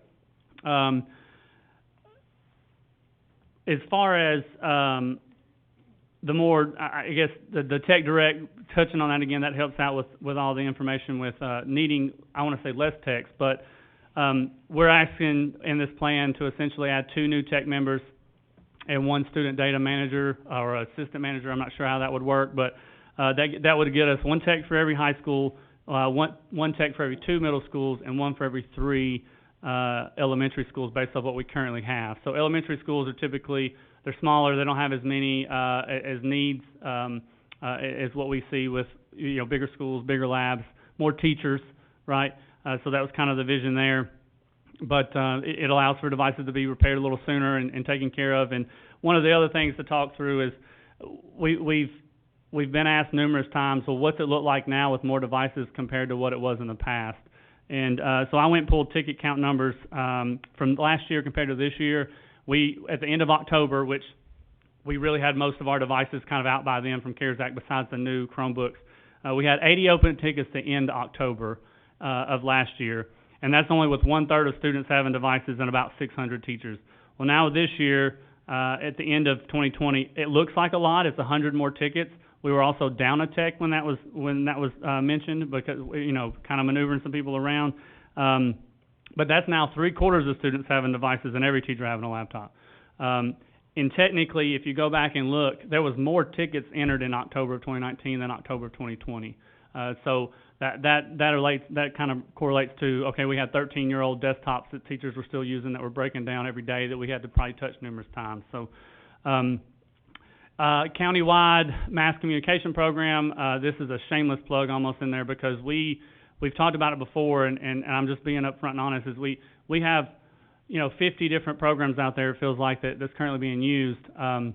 But Remind is our #1 program, so it's mentioned in here, but we have no control over that, so we're thinking more of an admin piece. What that allows you to do is have a mobile app that says, hey, here's my AP class, here's my sports class, just this year, the Remind guy pulled it for me because they can see on the back end, there was 3.8 million messages sent inside of Maury County with Maury County emails being used. So there could be a teacher using a personal email account using it for school-related things that he can't see, but we have no control of that. And one time we had a school that had a message get sent out and parents received it, and it was not supposed to go out to parents, and it was just like, hey, delete that. There was no sorry about that. There was no way for us to really look at what that message was, what was said, so on and so forth. So that was just something to think about there. Board policies that we would need to look at, and I think we all agreed on this at the meeting last week. Those numbers are there. The 4401 is about textbooks, meaning reimbursement for textbooks. So either add devices or copy that and make one for devices type of thing is kind of what we're thinking. 6311 is where we've already had students transfer with devices they were handed out this year, and it took us weeks to get them back after begging because we went ahead and sent grades. We went ahead and sent everything. That board policy specifically states that we can withhold them due to school property, but, you know, I know that's kind of a tough discussion right now, so, I mean, it needs to be kind of a talk through on that, on what it looks like. And then 6311, or 66709 is going back to that tech fee, so that's something that it's worked out great for us so far, and we want to be able to put it in there and make it kind of a policy type, I don't want to say requirement, but, if we were to push that $30 fee, giving free and reduced, or maybe giving businesses the ability to sponsor classrooms again, that would bring in about $380,000 a year. That would cover some devices based off a 12,700 student current count. So this is something to think, and that's if everybody pays the 30. Obviously, you know, that won't happen, but you know, just hopeful thinking. So, and then last but not least, in all caps, is a district-wide inventory system. Finding the numbers for this was a little headache sometimes, because we had some schools that were right on it. We had others that had, you know, well, let me search this and count this. So just kind of wanted to bring that out. But here's the numbers through all of those that we've asked for, the cost, some ideas about what might be lower, what's free, and there's, I mean, the remind cost is there. I mentioned that earlier. But final overview of what I've got: diploma version 1, diploma version 2. You know, we might look at how we change it, how it looks, whatever, but based off what devices we were purchasing, leasing, at that time, at the end of it, our total cost, if we would have had 3 through 12 and all teachers a laptop, is $8.1 million. Based off what we're looking at now, with devices that we're currently using and that are working, it's 4.8. And that's based off the recommendation that's on the next page. But that's a per year. If let's just say we were going to buy them outright and brand new every single year, that's kind of what that looks like. So that's not, you know, over the course of whatever we do, if we split it up into the 3 or 4 years, that's what that looks like as well. But and here's what it looks like. Okay, so there's the lease word that we've discussed numerous times. I see Mr. Howe looking at me, but I just want to make sure we show the difference there, what it looks like, right? It's really not a lease; it's a payment plan. We're not buying them out at the end. They're giving those to us at the end of the 3rd year. It is a payment plan. So if we, in you know, kind of a vision is if we get this funded, then that money's there. We're not hoping that it's there. We're not moving it out of fund balance or whatever. So that's the cost difference of what that kind of looks like each year. So obviously, if it's all bought outright in the first year, we see that that number does come down by, you know, essentially $400,000. But if you look down into the year 4, when those iPads start to become obsolete, that cost goes $800,000 more than the other. So I definitely want to make sure we talked about that. We've got about $140,000 left over in CARES Act that can be used for devices, but we're currently looking at purchasing bags for schools that had bought devices that did not have bags, some of the CTE ones that we're using, some of the SPED ones that are being used, so on and so forth, or the schools bought with individual money, PTA ones, so on and so forth. So we've sent out a survey. Renee has helped us with that, and to try to find that out. So some of that's going to be depleted when we go to purchase those. But either way, there's the grand total of kind of what it looks like. That's what's been asked for numerous times. That's with the employees. That's with the devices, the programs, PD, all included. Kind of what it looks like. I think in the past we were at 1.2. This is kind of where we're at now, and this gets us K1, 2 included. The previous one was 3 through 12. So if that grand total is if we do the payment plan, and again, not a lease, it's a payment plan, but the buyout would be the first year of 2.3, the second year of 1.1, which does get us at the 1.2, but that every 3rd or 4th year it's going to go up. So this is kind of just final thoughts of what we thought would make kind of bringing it all in. If you all are budgeting the money to buy these devices, CTE, SPED, Title, we don't have no more supplant, you know, issues, things like that, because we're providing them. They can use that money specifically for those schools, for those individual students that need those.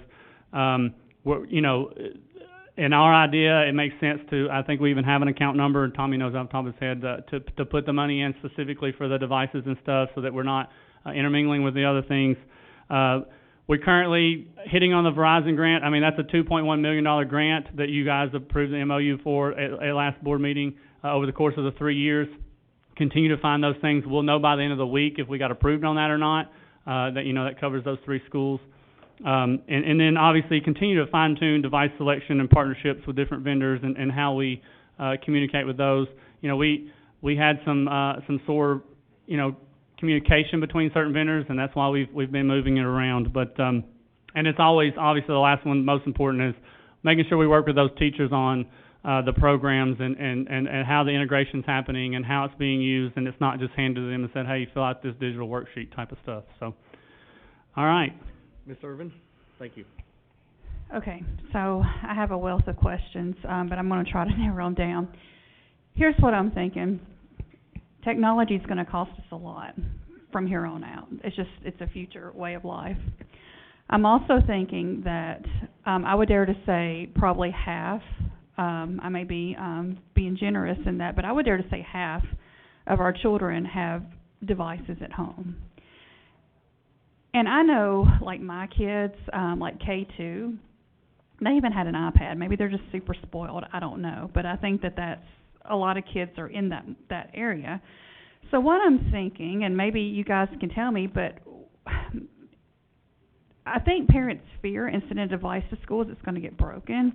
But at the same time, I think kids like to use their own device because it's theirs, it's not missing anything, it's perfect, they know it, they know the ins and outs. So one question is there a reason why we cannot maybe put out, I think a lot of parents would buy these devices for their kids to be their personal device. I just really believe that. Maybe I'm a fool for thinking that. But if we knew, like, what kind of software, what kind of, technology is expected, like, I'm not a technology person, but would there be a reason why we couldn't allow bring your own device to be a help to help relieve this need of such high numbers? So, I mean, it absolutely could be an option. I mean, that's why we're having this discussion, is that if we feel like that's a direction we need to go, we can. One of the things that on the technology side of things is we've got to hope that they can install software pieces that's included with ClassLink, with AP browsers, so on and so forth, that we're going to ask them. I know for a fact we're going to have some that says, I'm not installing no school stuff on my device, because we've already had that during this time currently of ones that chose to try to use their own device. But the vision about having their own is, okay, hey, it's my own device from 5th through 8th grade, and I'm going to get a brand new one in 9th grade going into high school. So that more of a ownership piece is kind of something that we wanted to build in with them keeping that same one. But going back to the devices, then we've got to worry about making sure they're able to connect to our network. Again, that currently we're asking them to install an extension in Google Chrome. We got to hope they can pass those videos, because I mean I can see the number going up. Now, as far as them purchasing those, we actually already have a website through Dell that has the exact models on there that they can go in and purchase those and get a little bit of a education discount. It's not obviously as much as ours, but it does give them a little bit of discount. We already have that website there to even make that a possibility. But for the most part, I mean this discussion would be kind of what we all kind of agree on. But just based off what we're looking at, installing software and making sure they're connected is one big piece that, specifically at the beginning of the year, that would cause a lot of backlog. I understand that. And again, I'm just trying to think outside the box to help save us money, because it's going to be a real, I mean, we already know budget issues, but would it be possible, I mean, this is just food for future thought for you to talk amongst yourself, but to even like have some kind of, I don't know, like drop off, like where they drop it off and can get their computer ready and then get it back a week later. I just, like I say, maybe I'm out there, but that's one thing, and you can think about that and let me know. But another thing, like with these, I know Kristen has said something about this in the past, but she had mentioned, not to try to put words in your mouth, but she was worried, correct me if I'm wrong, about the younger kids, K2, having a device, afraid that they'll lose it, they'll drop it. So I think, I mean, are we going to do anything to also, if we give kids iPads, are we going to also be buying them like those little foamy protector things? I mean, and all that stuff to make sure they're, I don't know. So that's my one way. I just would like for us to be creative in thinking about a way to use the devices that they have and entice parents to do that. I don't know if if you got an iPad, we'll give you a free foamy thing. I'm sorry, I don't know the real word for it, but, or something. 'cause I think a lot of them would meet us if they knew. Based off current numbers, K through 2 take care of their devices better than the middle and high schoolers for one. But for two, one of the things that in both of those videos that I will email you, as soon as I'm done here, it's actually showing those two schools using the iPads currently and how they're using Apple Classroom to send them and keep them on task and send links directly to them or open up specific apps. That's another thing is we have certain licensing for applications that the school has purchased that was free to the school that's going to cost the parent to download, which means then we're going to have to essentially bring that device under our umbrella to be able to push that to them through our mobile device management software. So multiple different scenarios like that. They would really have to give us almost full control of their device if they were to do something like that, or for us to be able to make that work the way that we currently handle the devices. So, but as far as all of these numbers include accidental insurance and a case included on them, and the management console price. Thank you, Ms. Parker. I'm curious on the Remind, to having a Countywide Communication App. I know when we went with, I think, Sharp School to do our website, I thought that they had the option to do a Countywide app for us as well. So they do have essentially a mobile app and we've got a video on Diploma that kind of shows how to control that a little bit, but it doesn't integrate with any of our classes. So teachers are manually creating all their classes or their groups. We have no control to see what messages are sent there. No, it's just kind of it's under our Remind, or are you talking about Sharp School? Sharp School. Okay. Sharp School. So there's no way for us to see, do any kind of audits on any of that. Where Remind is more of it has an admin console that gives us that ability. Me and Jax looked all through the Power School all call system and stuff like that, and this is being brought up in a sense of it would almost replace the all call system that we have, because it does all calls. And it's so that's just kind of a talk now. It really, in the long run, might not even be the cost that's mentioned, because if we decide to make that change, and Jack sat through a couple of different meetings with me on that, and we both agreed it's kind of awesome. Wilson County, Marshall, Lewis, all kind of surrounding counties have the district-wide plan. It's just always worked out well from them based off what they've shared with me. But that's just kind of the vision with that. Integration, easier for the teachers, class automatically created, and students automatically rostered, all that kind of information. Well, and I'll just say, when we went with Sharp School, it was never my thought that we would just be with, we got to the point where we were just approving them for an all-call to do our all-calls every year, and I don't think anybody was really looking at what was the best way to disseminate information. So my vision for this is that you guys are going to figure out what the best way is to make sure that there's a communication plan that actually lets students and teachers and parents be able to have that interaction. Yeah. But I also expect that it may cost more, but I don't think it would, I am on. But I don't think that, I think it might cost more, but I'm just envisioning that might mean that we eliminate some of our Sharp School stuff, so hopefully there should be some cost savings there. If we eliminated the Sharp School stuff and added this, it'd actually be like a $6,200 increase or so. Yeah.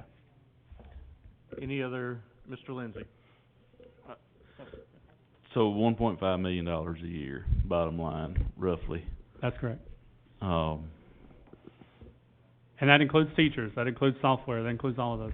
$103 million budget, that's 1.5%. A little less than that. Our sales tax number looks great right now. I just say include it, if staff believes in it, include it in the budget, and we'll hash it out when the time comes. But when you look at our overall budget, that's just a small fraction of that. So, not even to get into the right sizing plans and all that. But I just think we're going to generate. Nobody wants to talk about that right now. But we're about to generate some revenues, and if that's the direction that staff thinks we need to go, just include it in budget proposals, and we'll go to work on it. Ms. Hopkins? I just wanted to say that I really liked the teacher incentives in there, and the way that y'all are able to reach out to the parents, and what I really like is the student helps.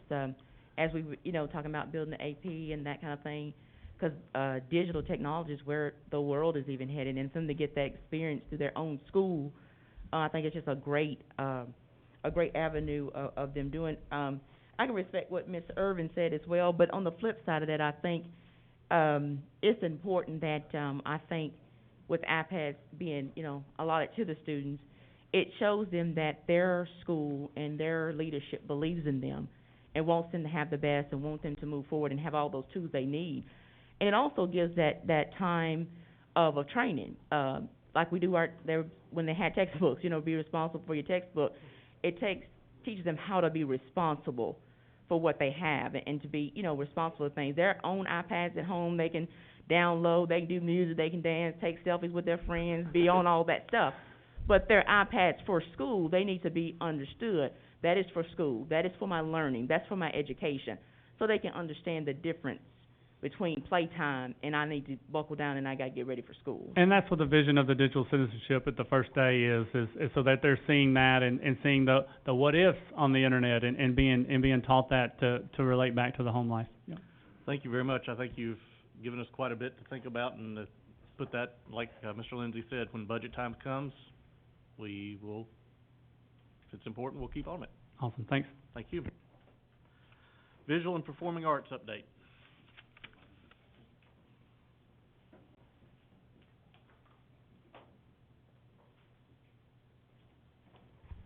Chair Fulbright, school board members, good evening.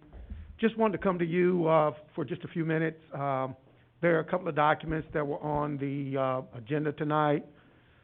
Just to kind of give you an update that of our advocacy from not just instruction, but from pupil services for our visual and performing arts teachers. This is our third year of trying to find funding to support our teachers for before and after school activities. We call them well-rounded activities for students to participate in, things that they enjoy, art, theater, etc. And we compensate our teaching staff for those opportunities that's provided before school and after school.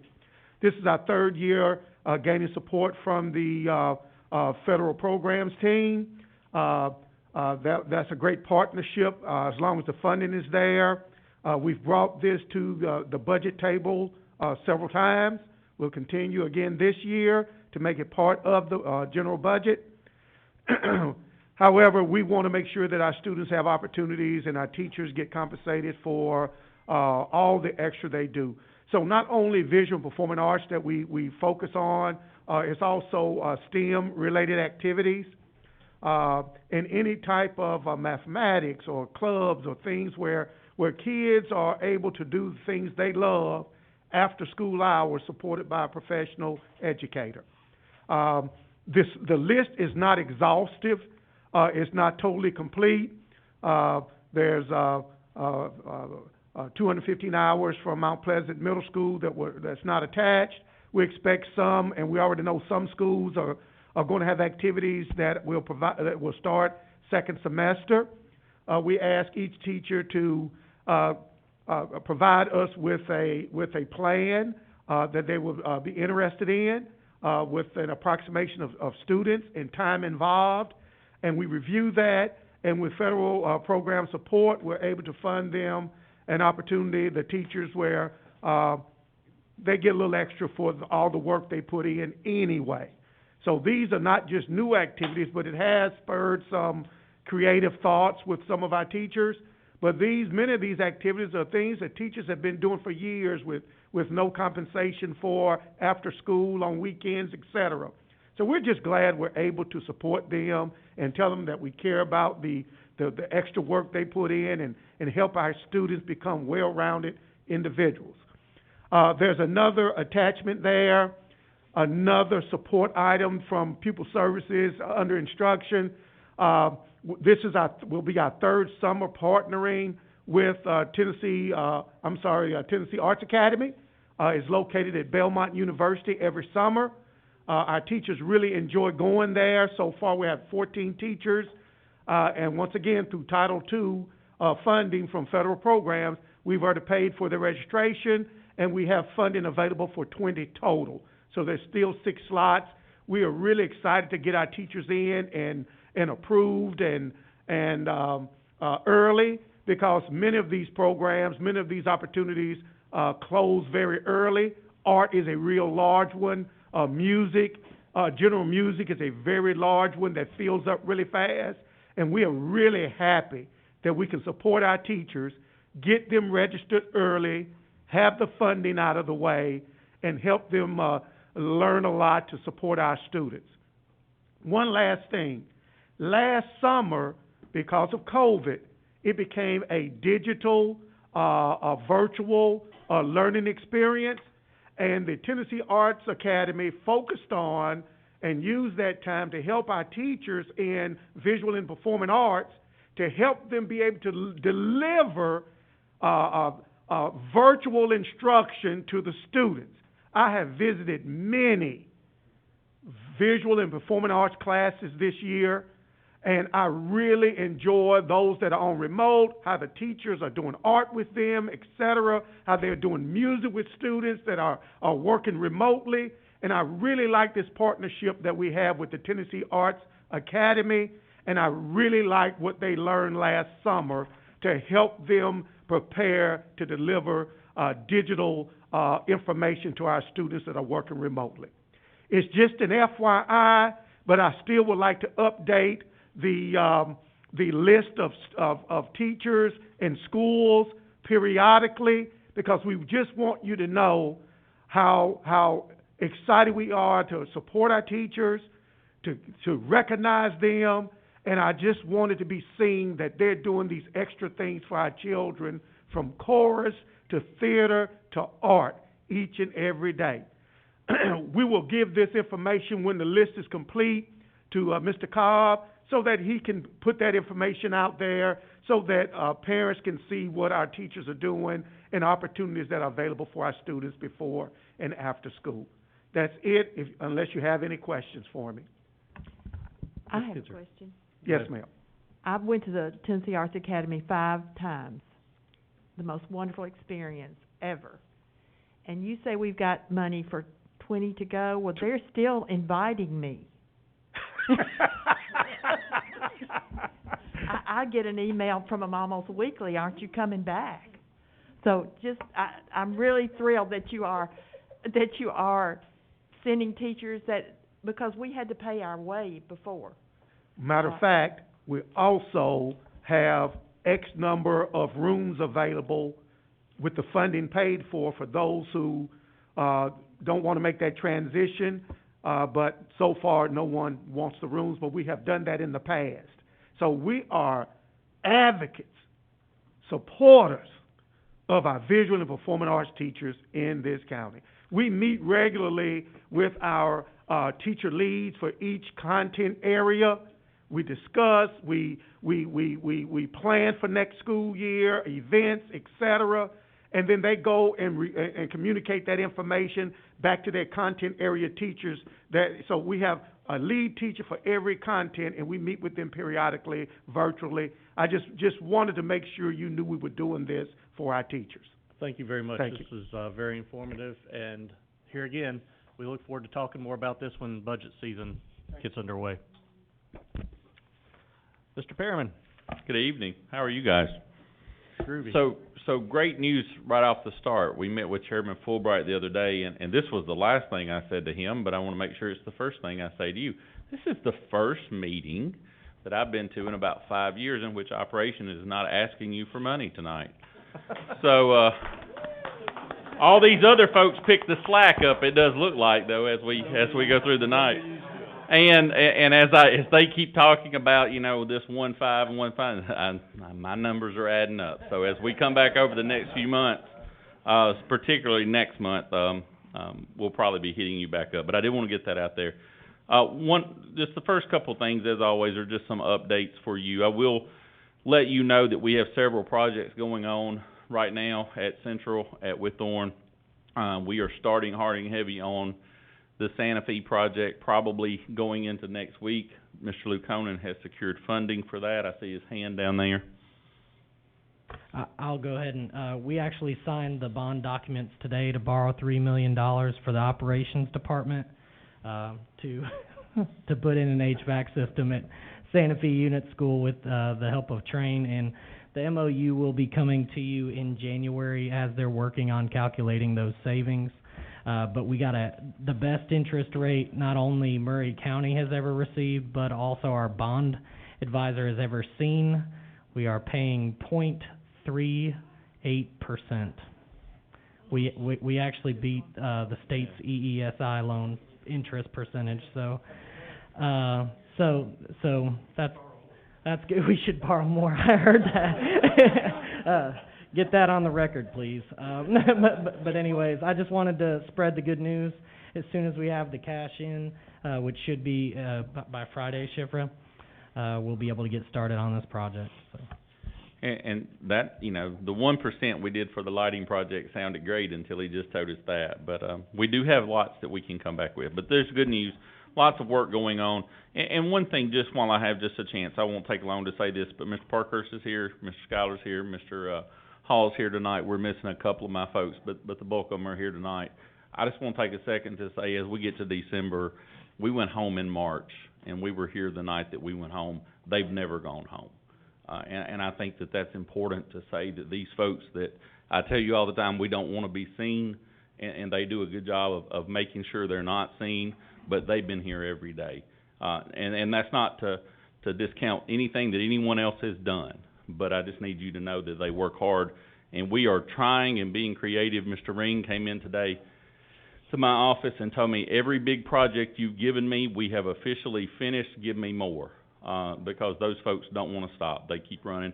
The thing we're working on right now, we are finishing. We are shredding almost 2,000 boxes of junk that we have collected. I would like to say Mr. Luke Conan probably provided about 800 of those.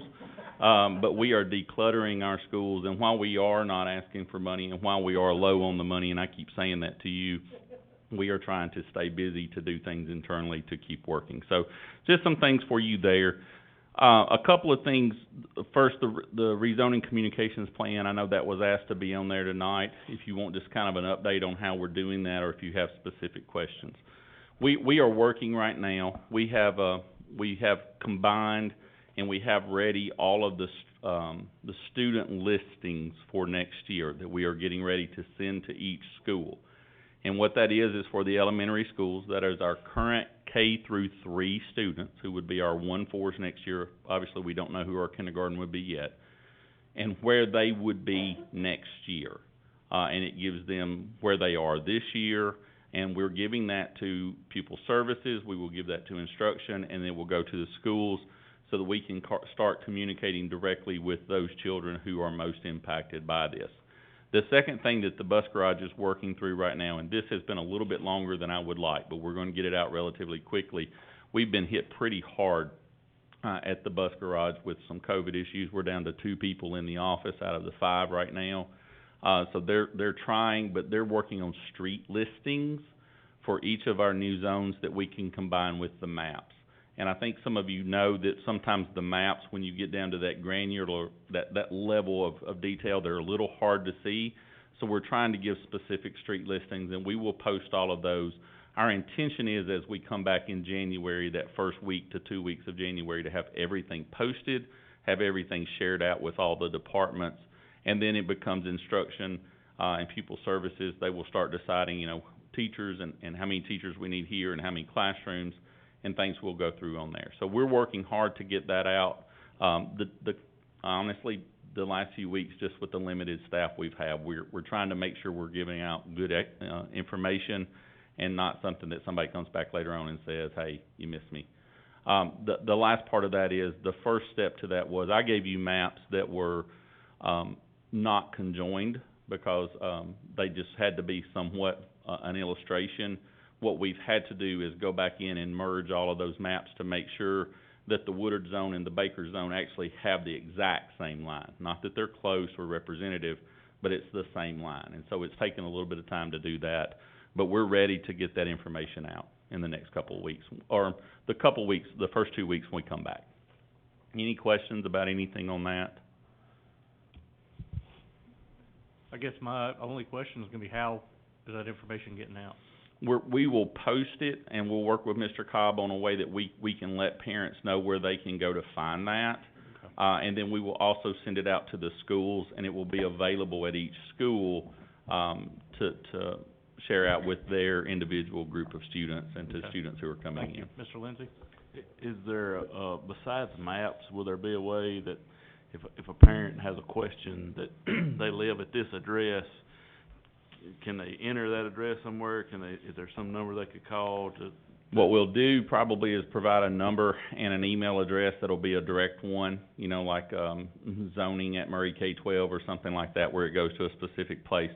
One of the things, and this is a little bit in the weeds, our current system routes students, not buses.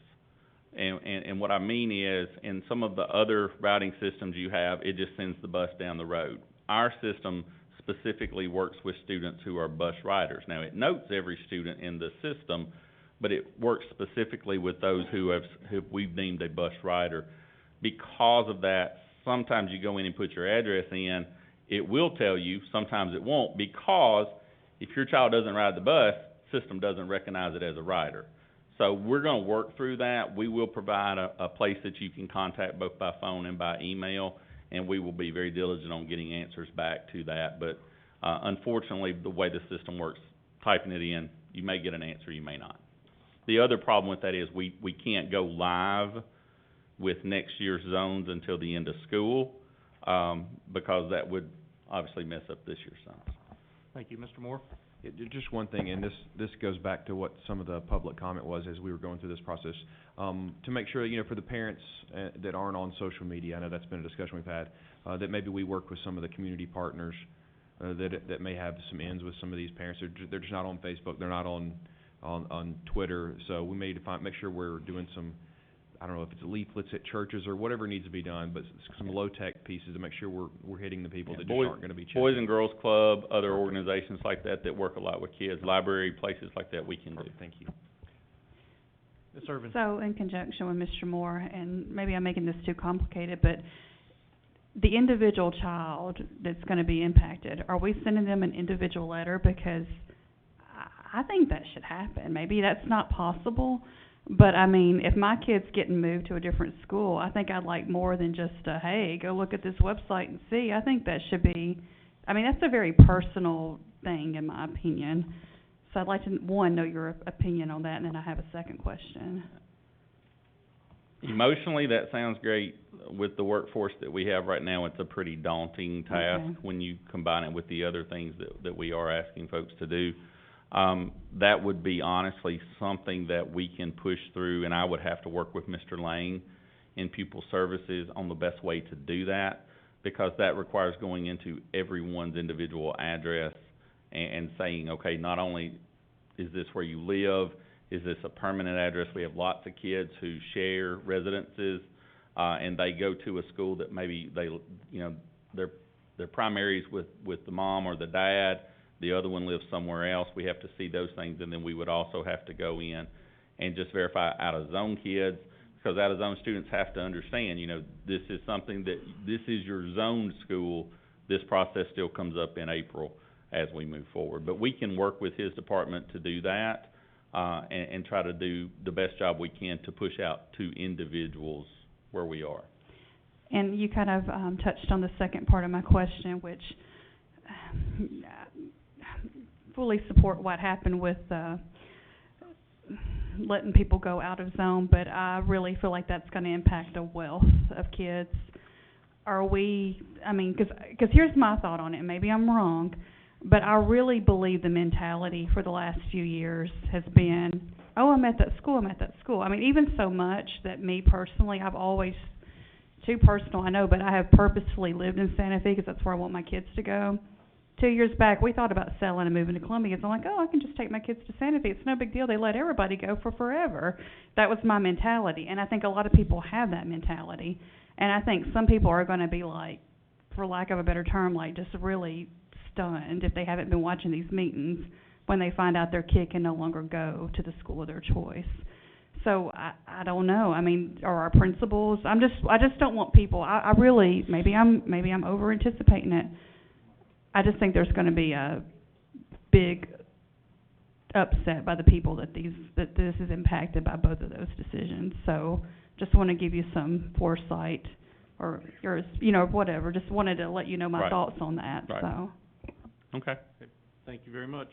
I think, you guys have a good task ahead of you.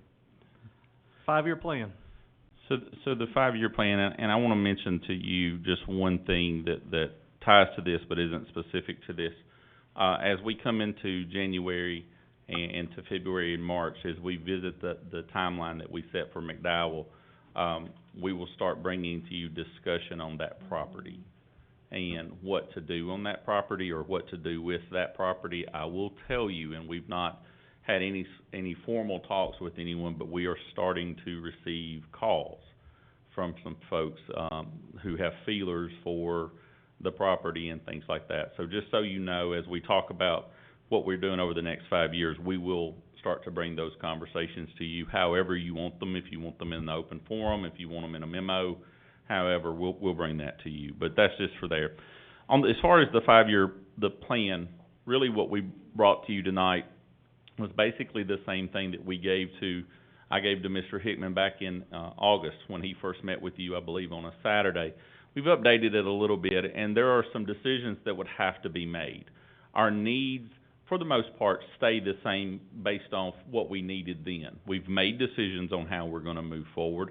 We've had discussions on new buildings versus expanding old buildings, and we've even addressed policies that if we do expand old buildings, what that would look like. Our needs basically stay the same. We need elementary seats in the northern Columbia area. And remember, North Columbia goes all the way to Neapolis. And so when we say Columbia, it's not just Columbia proper.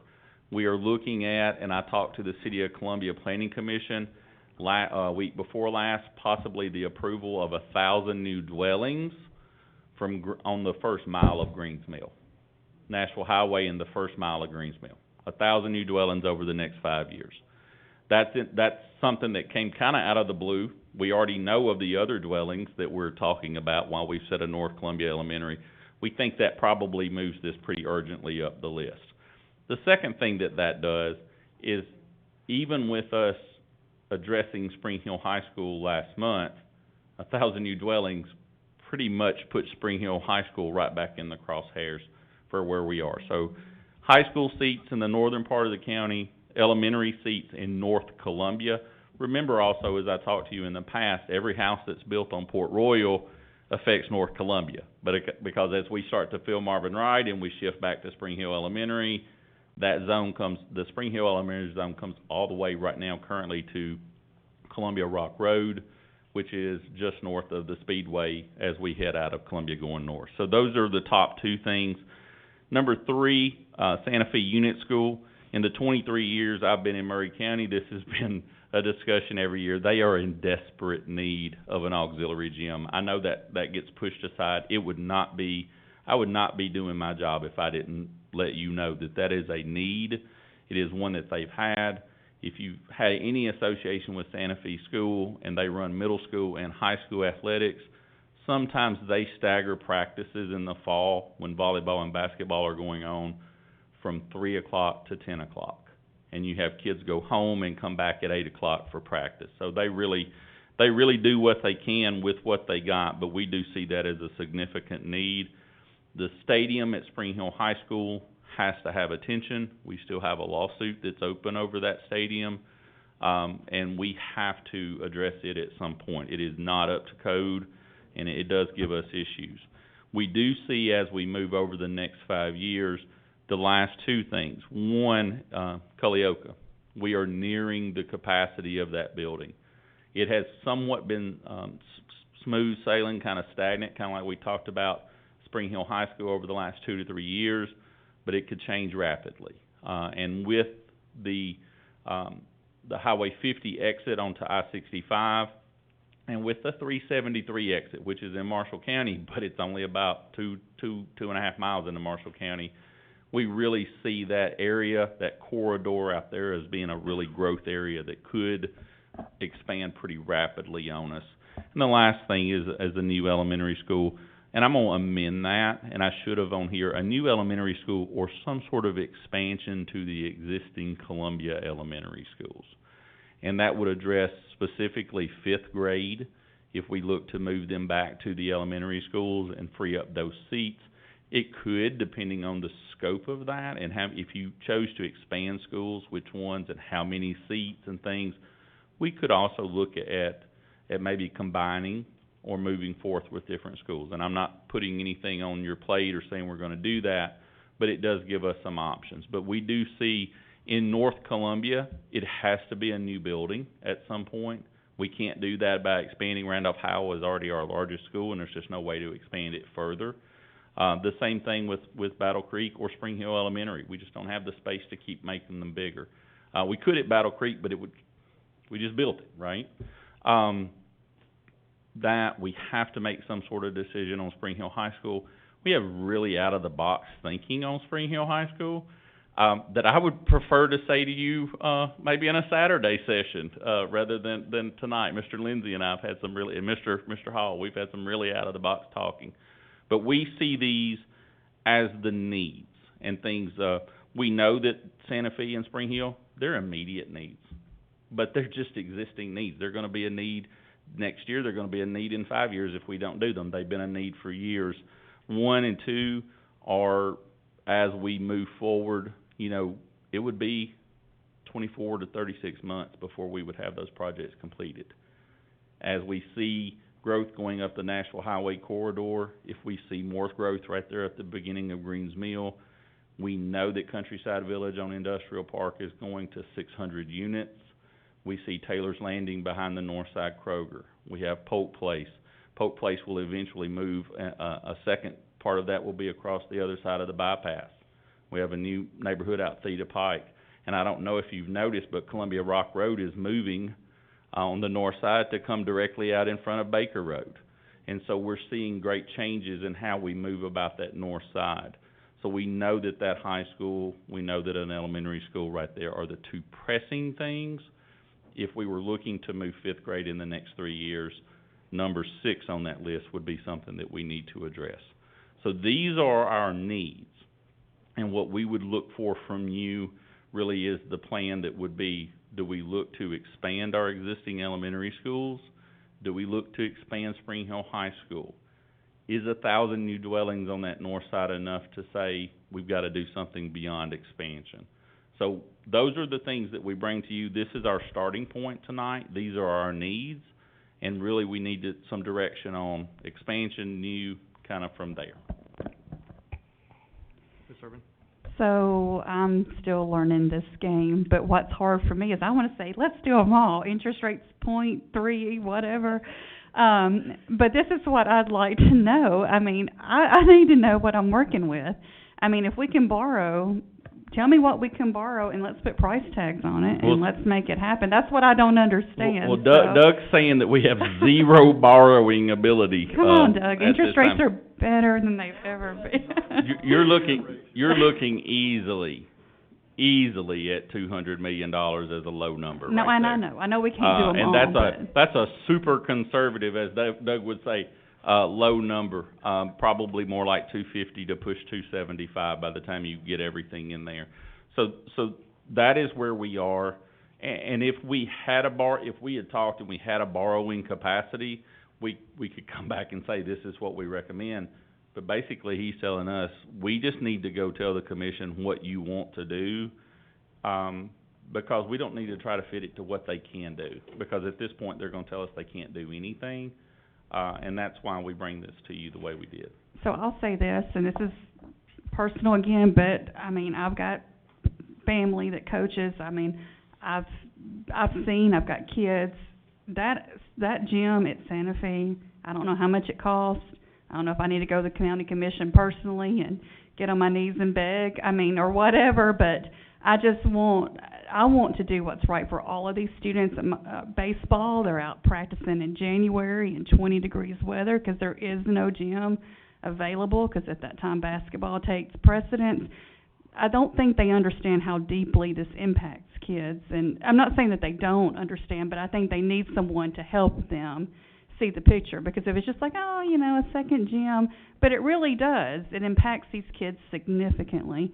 So, I mean, whatever I can do to help get this stuff done, you tell me how much money we got, or if we need to go to the county commission, I just point me in the right direction, because I want to do all of them. It's just, how can we get that done? Mr. Laconi? Even on the current interest rate, we would need to find $14 million in recurring revenue each year to fund $200 million. So it's definitely a tough thing, but I think that, you know, especially during budget time, it would be the best time to bring this forward to the commission, and that's the time that they can make decisions based on property tax and what they're gonna do with that. We're pretty much stuck with the revenue we have right now on the county commission side until basically next budget season, so. Thank you.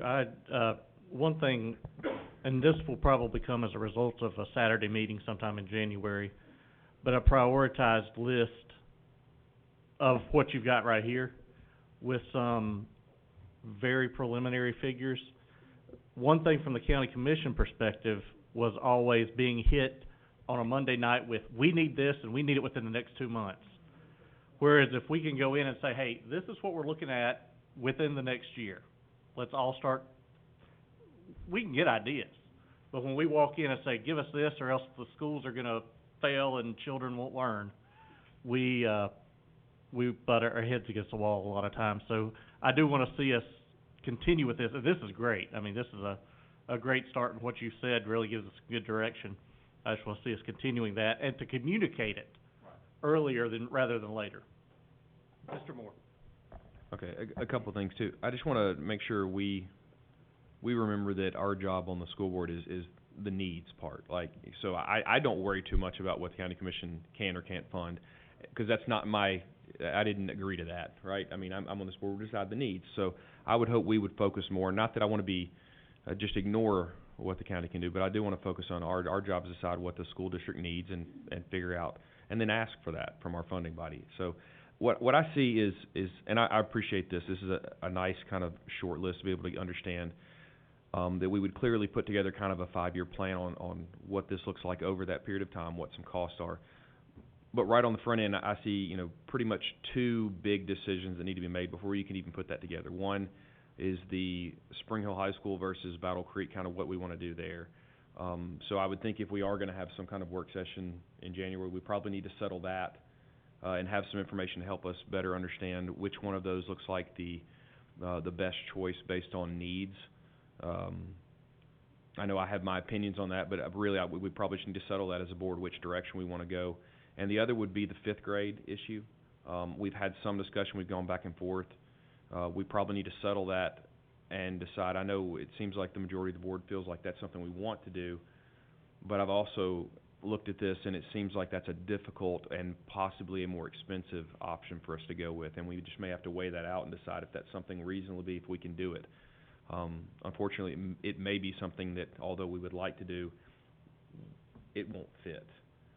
But I would hope that staff could kind of help us walk through that so we can settle that. Is that along the timeline of what you're thinking about, is that we can kind of answer some of those questions in a January timeframe, and then be able to, you can then put some numbers to whichever direction we go on those, and then come back with a dollar figure over the next 5 years that we would need to be asking for?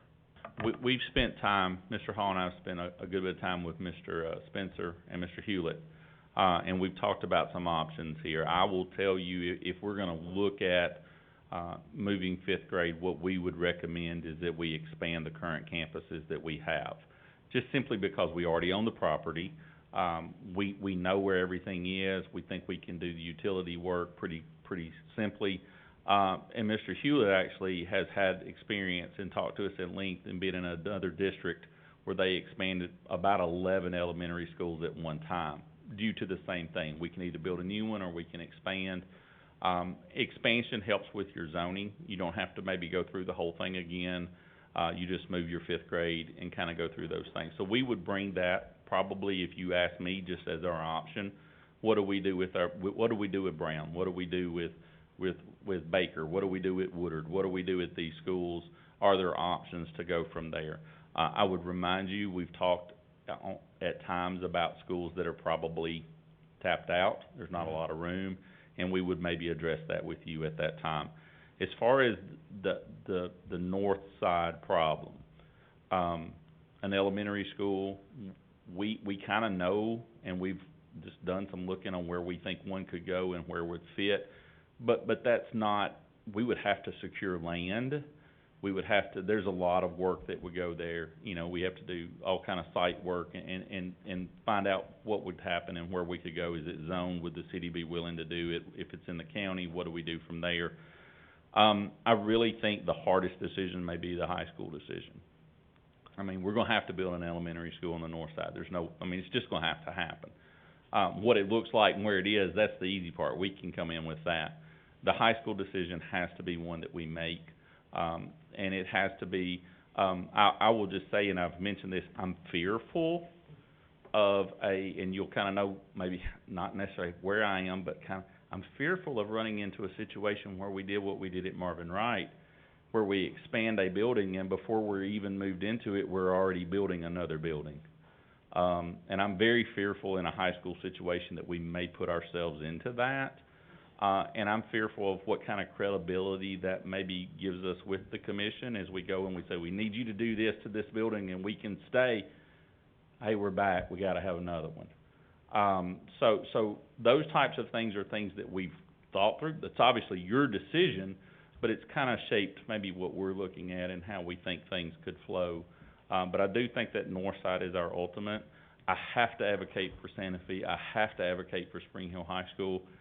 Those obviously are the ones that fall, as sad as that is. But we have to have seats at some point on that north side. Thank you. Ms. Parker? I'll just take this real quick opportunity to say that when it comes to fifth grade, David, you said that we've gotta ask for what we need. I don't think it's a want, personally. I think we've heard from our superintendent, who's a former middle school principal, who said they should be back in elementary. I think Mr. Perryman has said they need to be back.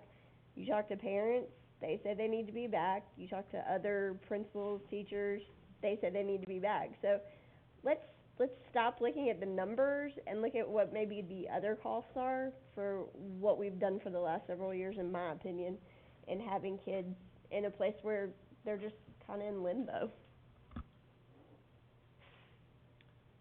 Mr. Lindsay? Maybe, looking at this a little differently, we always talk about these things that budget time is a good time to bring them. And personally, I don't know that is the best time to bring them to the county commission, because we come with our operating budget, and then we throw this 5-year plan at them, and they're, you know, their mind's going crazy because they're figuring out how to fund sheriff's deputies' cars, and they're trying to figure out how they're going to fund school buses, and they're all these things are going at once. And I'm not sure it's not a better idea that if we can hammer out this plan in February, that if we could carry it before budget time, and that way they're maybe before they get so consumed in budgets and numbers that this is just kind of a heads up. Hey, this is what we're looking at. These are our needs. You know, items 1 and 2 on our list. We have to ask you for that this year, whether may or may not get them. But just know that this is our plan, and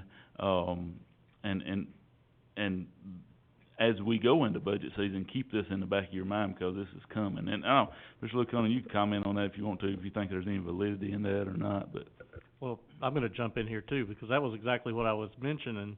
If we can get something pulled together in January, I personally would like to go to the county commission in February and say, here's what we're thinking about, so that we're not, like I said earlier, hitting them with, we need money now. Doug?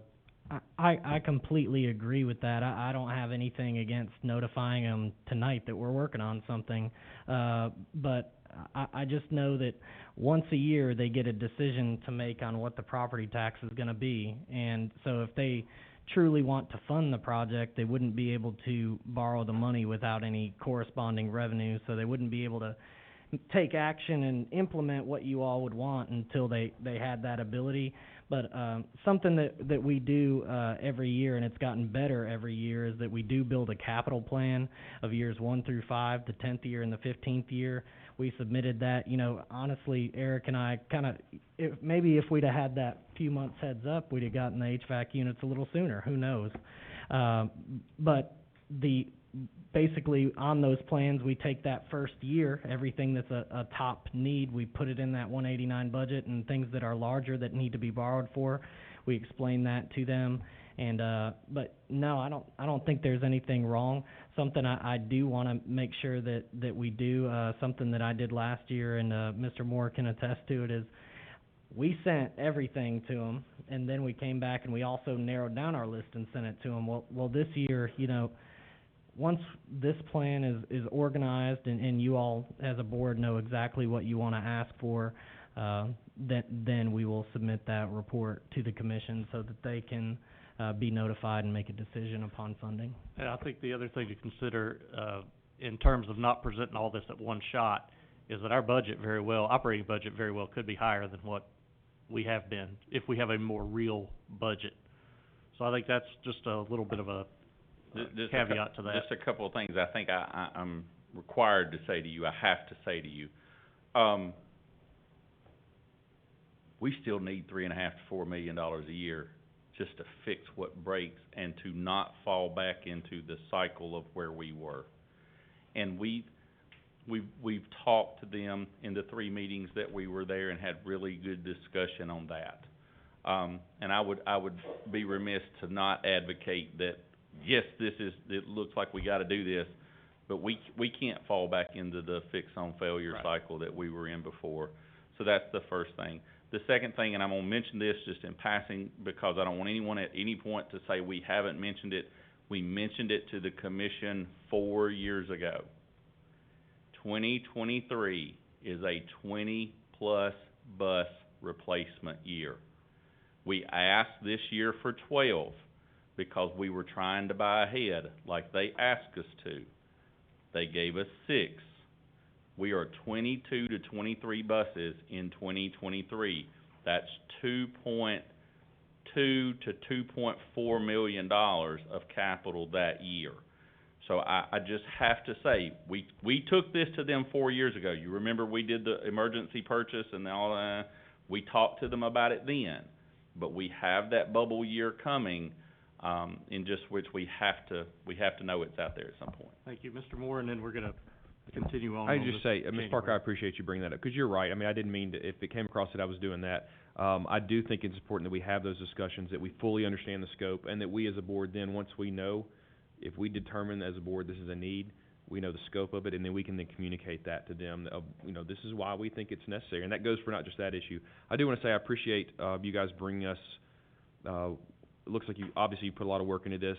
I appreciate that it's a nice, concise list that I feel like does represent the top needs. I don't see anything that we shouldn't be doing on here, to be honest. I think these are all things we need to do, and I look forward to us getting a plan for how to address every one of these and figuring that out. If you could too, when you come to us, when we have these meetings in January, a good timeline that includes kind of the prep work and the whole scope of it. Because, you know, like you said, we need to remember, this is a 5-year plan, but some of these things, even if we started them tomorrow, aren't going to be done until year 4, and that's assuming we started them tomorrow. And I think we all need to understand the scope of what we're looking at. So for some things that may feel like we've got time, understand that time's working against us on every one of these, and I think that would be helpful for us to be able to communicate that as well to our funding body when we look at, we can't just keep putting some of these things off. And I would we would, with your permission, if we had a meeting this was the sole topic, we would obviously bring in Mr. Spencer and Mr. Hewlett just to be there to answer questions on timelines and what we go about. And we can go more in depth. Each one of these has challenges. The Culleoka project, for example, we're out of space. That building can't be expanded anymore because every way you go, there's a septic field. So we have to have new property. So every one of them have challenges that we would bring to you and be welcome to discuss.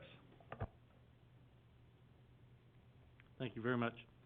We'll move on. Low bid purchases over 10,000. Do we need to cover anything there? We just good for consent? Consent?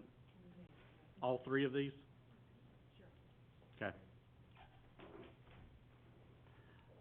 Operations, do you have anything, Mr. Pearman? No, sir. Okay. Sick leave balances.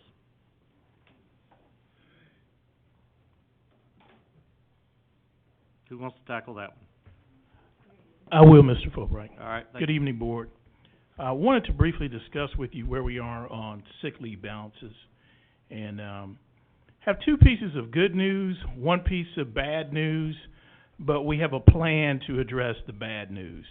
So let me go ahead and give you the good news. We looked at all teachers and support staff that were in school buildings, and about 90 to 95% of the leave balances were accurate.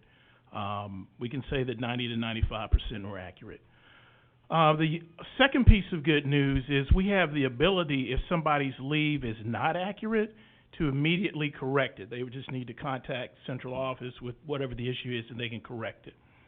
The bad news is the 5 to 10% that were not correct, they were way off.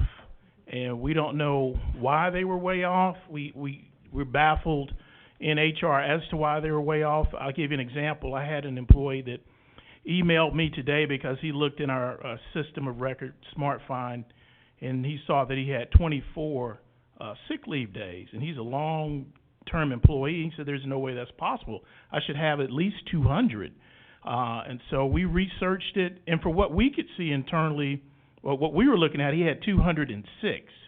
So we were able to, correct that and put his mind at ease, but we were baffled as to why it was 206 on our end, but 24 on his end. And so a lot of our long-term employees are the ones whose leave balances are off, and we honestly just do not know why. But we do have a plan to address that, and Mr. Pearman is involved in heading up a project to address that. So I'll let him explain the process of what we're doing. So actually today, at school levels and at department levels, we started working with every employee in the system.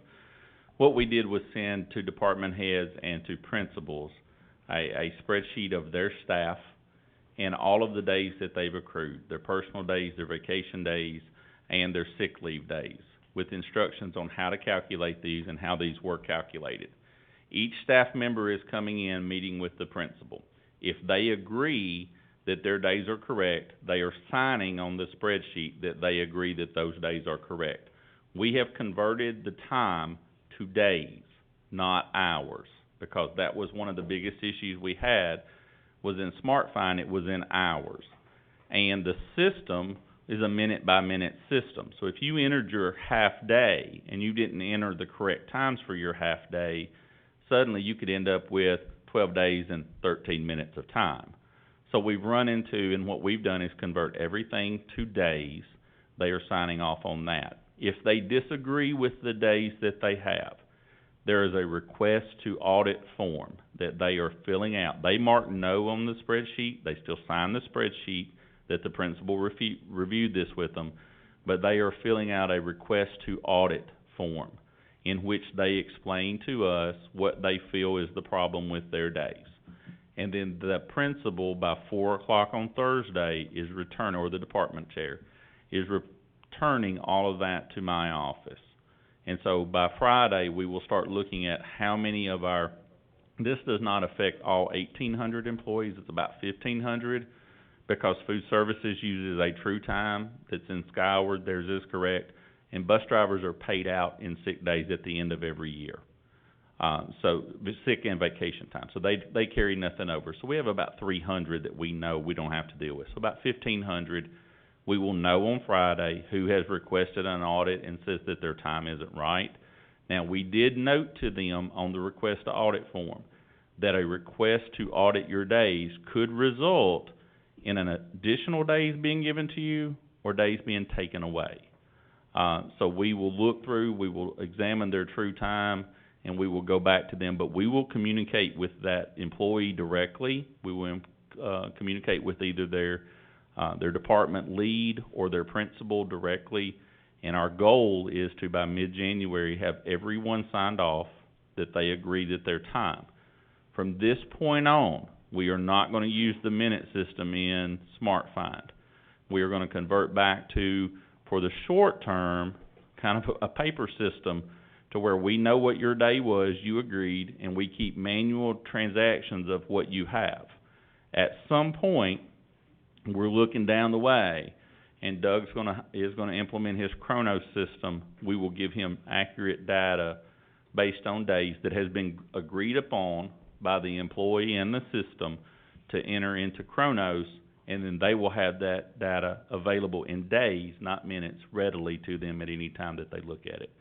So we're trying to do two things. One, on this initial, is just find out who says, yes, this is right, and then from there, audit the folks that we know that there is an issue. I will tell you, from going through it, kind of what Mr. Lindsay said is right. Sometimes the system has just cattywampus somebody and you can't explain why. Now, we can go back and track, and it's a little bit of a process, but we can do that and look at their time. The second thing is not necessarily sick time, and sick time is an issue, but employees who earn vacation time. It has sometimes not been calculated correctly. Give you an example. As an administrator, you earn vacation time. In years 0 through 4, you earn a day a month. In 5 through 9, you move to a day and a quarter, and that goes. So, and I'll just give you my example. I earn currently 1 3/4 vacation days a month. They're not right. I'm still accruing at the wrong rate. Our bigger challenge is looking at those folks, because that's an accrual with our system where someone has to manually go in and make sure that they change, and that they change you every time. And so we're going to work on sick time, straighten it out. Personal time is pretty straightforward. We've got it straightened out. And then vacation time will be the last thing that we work through with employees to fix that lag time. But that is our goal, is to be through and have clean data on everyone by mid-January, keep that data, and then turn clean data over to Doug as he moves to Chronos. Thank you very much. I appreciate it, and I know all the teachers appreciate the dedication that you've shown to this. Mr. Laconin. So, if you remember last year, actually this month at the work session, we approved to move forward with Chronos, approved the funding, move forward with them based on a bid process. And what happened is, we started that implementation process. COVID hit, and then also with our budget, since it was an amendment, Chronos was not funded for this fiscal year. It was taken out of the budget because it was an amendment, so it wasn't in the 18-19 budget. So I thought about bringing it to this work session, but we had, uncertainty in our numbers. We wanted to get through those beginning balances. If you put crap data in a good system, it's still crap. So what we decided to move forward with is that we would go ahead and bring that to next month's work session. I negotiated with Chronos. When we originally did the contract with Chronos, there's a non-appropriation clause in it. And so basically I discussed with them shortly after COVID and shortly after we approved our budget, that we wouldn't be able to pay for their bills. So we have their time clocks, we have access to a database system, but we have not paid, luckily, $1 for Chronos this year up to this point. But they have been in communication, checking in, making sure that, we're still on board, which we have already voted for, and we just didn't have any funds to pay for their bill. So I'd like to, say thank you, first of all, for them not sending bills while we're holding their time clocks. And they've been working with us, and so I plan on bringing that proposal. In addition to this, my office is taking on more responsibility with the local government accounting software. Previously, the HR department entered every employee that's being onboarded. Now my office is doing that, doing all the data entry for onboarding once NextGen is installed. And then we've been reconciling benefits since the very beginning, and we don't really plan on handing that back at any point in time. It got in a really bad place. we caught it up, it was behind 7 months. And so, with holding on to those duties and also adding on to our current workload, I'm probably gonna be coming to the Financial Management Board and asking for staff to help maintain this system, along with the additional responsibilities we've already incurred. I asked for a staff position last year and was denied due to budget cuts as well, but we'll see how that goes. But I want to make sure that not only the school district has the proper resources with Kronos in place, but also that my staff can handle it once we start implementing it and training it throughout the district. So those are requests that I'm taking forward in January to help move this program along. Something that, we just talked about that was a problem with SmartFind is that the accrual process to add a day earned to your balance was a manual process. In Kronos, you can set matrices up inside of it so that it accrues those days accurately based on your tenure, based on how long you've been here. So. Thank you very much. Mr. Lindsay. What approximately, how much money we're talking about Kronos as far as the school system implementing it? So per person, the deal that we agreed to with Kronos is cheaper than the county per person, per staff member, but it is $15,000 a month. That includes the clocks, the time clocks. So if we end up not needing the 35, we can return however many we end up actually not needing, and they'll lower our bill. And I just asked that I think it's something, some electronic timekeeping obviously is needed. What's been used has not been effective, but and I asked that to say that if we need to implement that quicker, like bringing it to, rather than waiting till the January work session, if bring it to the January board meeting, because I assume that money's going to come out of fund balance if we approve that, which means it has to go through the county commission as well. If we could speed that up a month, I think that could be beneficial for us, and personally, I'm not against hearing that on January the 5th if that's what we need to do. I would be on board with that, of course. I have confidence in Eric in the HR department to get me balances in January, and the less time I feel like we may be filling out triplicate copies of slips to get this done is probably a good thing. It really does weigh on whether I can get the staff. I am worried about that. The last time a new accounting software was implemented in this district, all these problems that we're talking about today is from 4 years ago.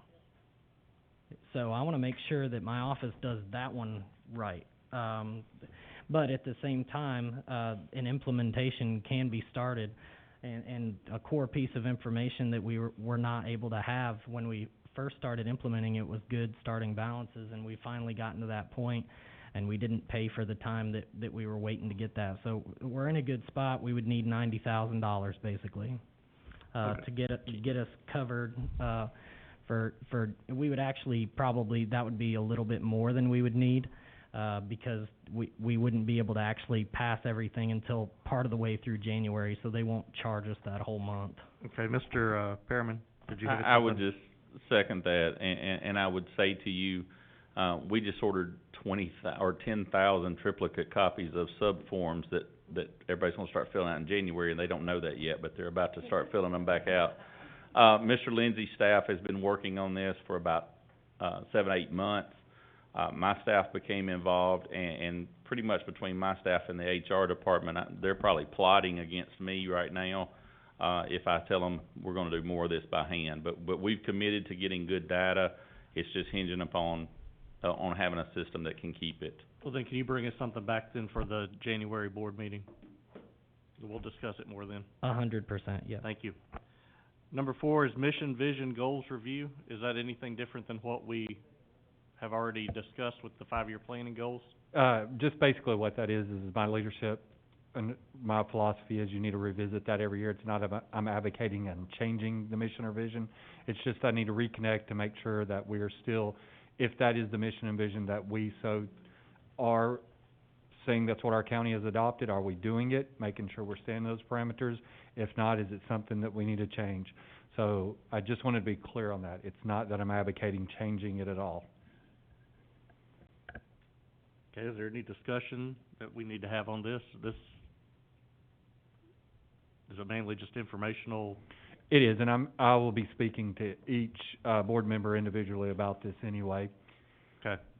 All right, good. Well, then we will proceed. Superintendent Annual Evaluation. This was something that was presented through email several weeks back and was asked to be brought up at the work session. So I guess there's two options here in front of us. Could you discuss a little bit? Yes, sir. Both of these were taken from the AASA, that's the National Superintendent Association framework. It's the same one. I know the only discussion that I got from board members was how it was to be rated. One is a 5-point scale, I believe it's a 5-point, and one is a 10-point scale. So it's up for your discussion to adopt. Ms. Kinzer? To the new board members, this is one of the most fun things that you'll ever have to do. Really look forward to it. It'll, we'll have confetti and whatever, but, I prefer the second option, the 10-point. It's really hard to evaluate with a 5, to me it is, because it ends up being a 3 all the time. It just does. And it's my preference to do the 10-point. Thank you very much. Any other discussion? If not, we can move it and vote on it on the 4th. Ms. Parker? Can I just say, is there any way we can maybe condense it? I know when we did this before, like, the more pages that we have, I don't know, I feel like, I know part of the 44 is instructions, but, I don't know, there's just to me, like, I don't necessarily feel like, there's some things that I would value more probably than Mr. Hickman would. I just think that's something that, like, as a board, I don't know, I feel like if it's too much, then people just kind of, their eyes glaze over and they just start filling out numbers. And there's not really any valuable context that's given to the scores that we give. That's just been the history that I've seen. If it's too much, it's overwhelming to board members, and they just kind of we don't do a good job of evaluating our one employee, and I think that we need to do a good job of evaluating our one employee. Just looking at this, it looks like there's one standard for evaluation on each page for the most part. Am I reading that right? So it is broken out pretty well, and it has clear descriptions underneath each one. Correct. And if you Looking look at the Likert scale one. And if you look at page 42 and 43, it's kind of the synopsis of each one. And the first 3 pages are introductory stock material. Correct. Okay. Just kind of, the first page is just kind of Yeah. explain. Okay. Do you know offhand how many standards there are listed?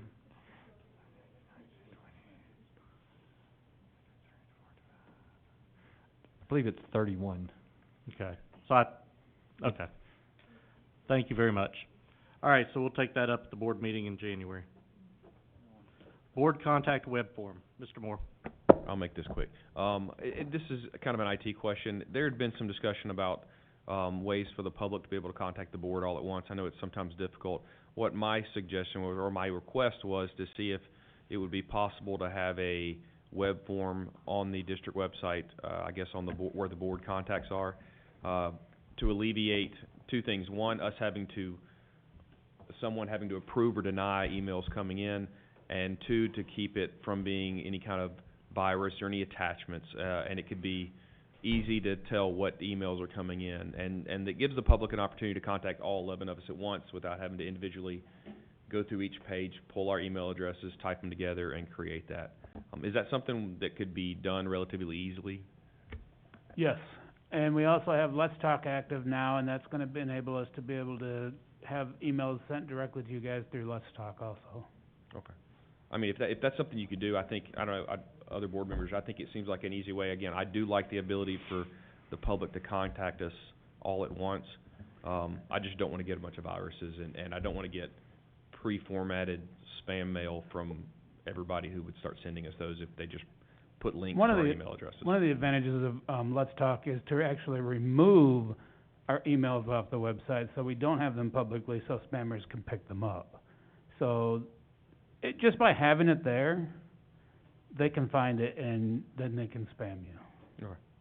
So it's a good idea to actually create some type of form or some kind of entity to send without revealing the email. Thank you. Any other discussion on this? So it sounds like that's something that can be pretty easily accomplished? Yes. Perfect. If Thank you sir. say make it so, it'll happen. Yes, sir. We are saying that. All right, it'll happen. COVID update. This is always fun. Yes, it is. We've been in a lot of discussion this week, well, actually the last couple of weeks, on redoing our reopening plan. I'm gonna let Mr. Pointer kinda hit some of the updates of what we were doing and our talking and in discussion about. It's very, and I kinda talked to another board member, is you gotta be careful on being reactive, because when policies come. Okay, just talk loud. Talk loud. Or get Doug. Bottom line, I'll let him talk. Okay, thank you. Mr. Pointer. So as Mr. Hickman mentioned, regarding the COVID update planning, as you all are aware, the Tennessee Department of Health and the CDC changed their guidelines around quarantine, around isolation. We have adopted those, and we have emailed that information out to all the principals and to the schools. However, as it pertains to the reopening plan, as we have now kind of named it the stay opening plan, we are looking at kind of restructuring that a little bit, because beginning in January, all of this stuff is going to change again. In our conversations with the state, they're pulling back significantly from what they once were doing. Their focus is now going to be on the vaccine. And so a lot of the responsibility that we once had in the very beginning, a lot of those things we're going to have to take back on. So we're looking at how we're going to assess many of our procedural things, how we determine certain things. For example, currently now we're looking at an overall, countywide number when we choose to pivot. We're also looking at, the number of days in the red and the number of days in the yellow before we decide to pivot or return back to school.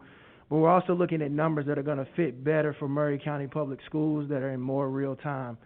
The current numbers now and what happens in January, the fluctuation of those numbers and whether or not those are in real time, is kind of up in the air. And so in our conversations with the state, they have kind of hinted at the fact that we need to kind of do some things that we can get our arms more wrapped around versus kind of trusting and depending on that information and what we can have real time to make the decisions we need to make as far as the school district is concerned.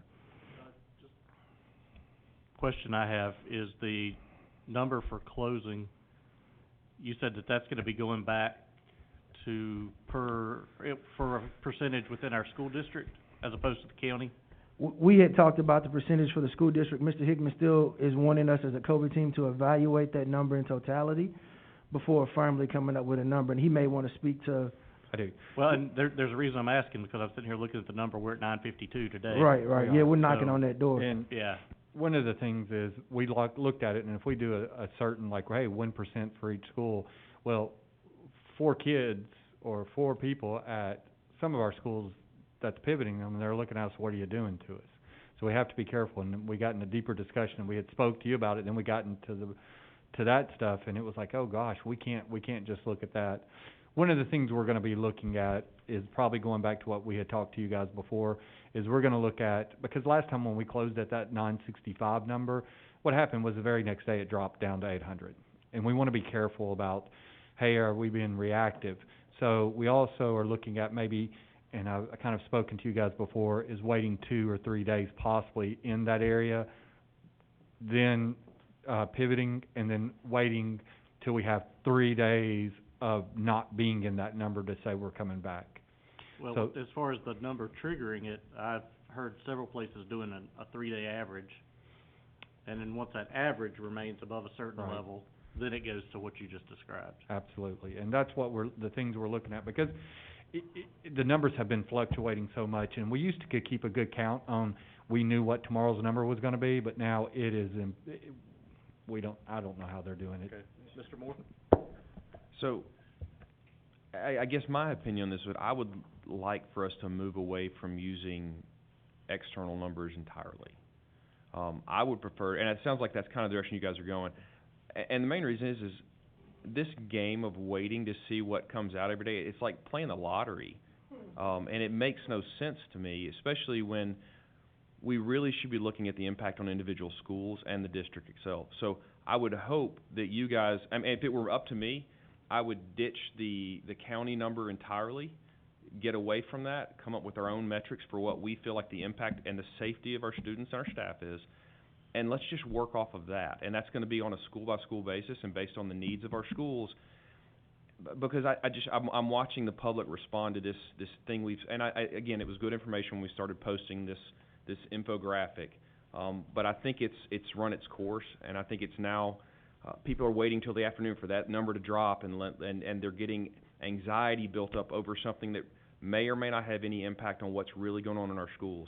So again, I would encourage, I don't know what other people want, to get away from that, and I'm not saying get away from having good metrics. I know you guys are on top of that, but I want it to really, I would like to see it really reflect actual schools, what are the needs in the school of both students and staff, and then we respond to what we decide when we as a district and you as leadership, you guys decide what is the safest thing to do in those schools, and then we make that decision, and we're not just randomly looking at what the county's testing fluctuations happen to be for 3 days even, because I really don't even care about a 3-day average.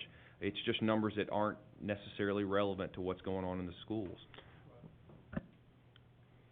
Okay, let me jump in here. How quick could something like what you described be implemented? One of the biggest problems, the hurdles we have obviously is we're hitting the break, so we'll have people in and out. I'm hoping to have something really hammered out that first week we're back to school. I'd like to have some stuff out before. If we can get out some stuff this week, I would be more ecstatic to go ahead and start letting the community, the parents, Murray County citizens know this is what we're gonna do, but it's gonna be tough to get that done. Just a clarification, we do not have to vote to approve this, correct? No. That's what I thought. Okay, Mr. Howell. So just a point of clarification, when y'all came up with this plan and that number, schools were gonna be this big, huge super spreader. That was what was projected. And we really found out that that's not the case. So I think that we do need to reevaluate that, and I agree. I don't think an external number is what we need to be looking at. That was the data we had. That's what we had. So yeah, I definitely think that it does need to be what's happening here in our schools, because that's what we need to be reacting to.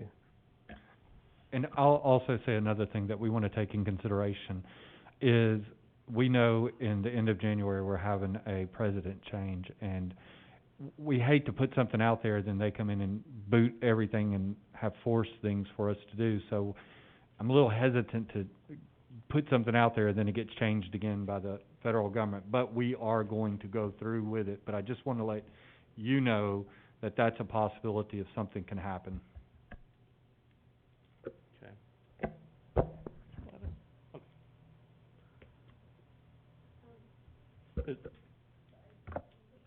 Go ahead. I agree with Mr. Moore. I don't think we need to use an external number. I think we need to be looking at the actual impact on our students. And I will say, personally, I think the thing that frustrates me is I think we're operating on a shoestring in a lot of cases and just trying to make it work.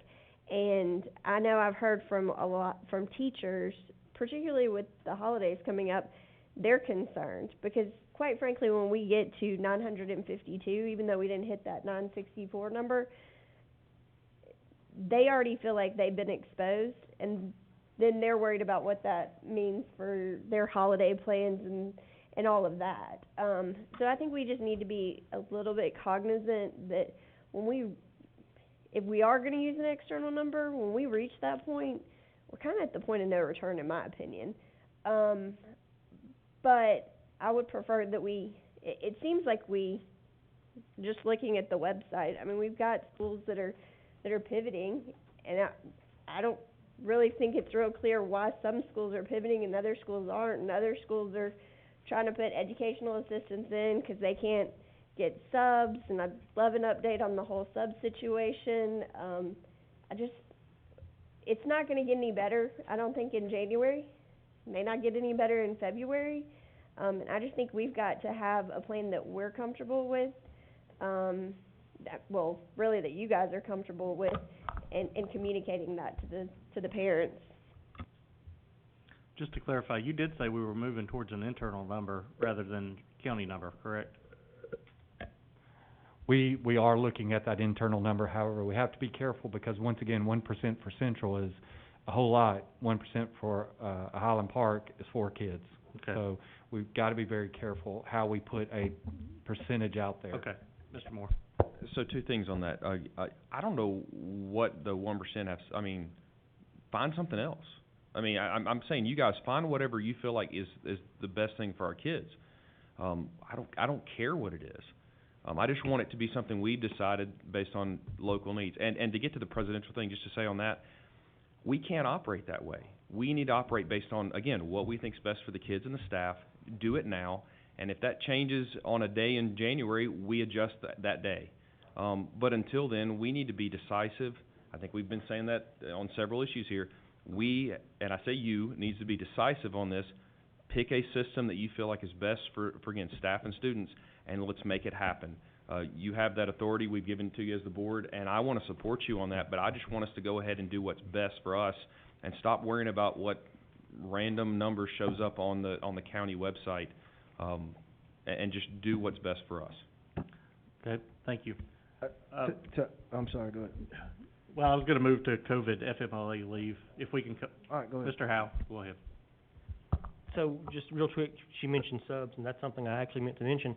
I would like to know, going forward, because budget season's coming up, what we can do, what we're going to do, because obviously what we're doing isn't working, we're not attracting anyone.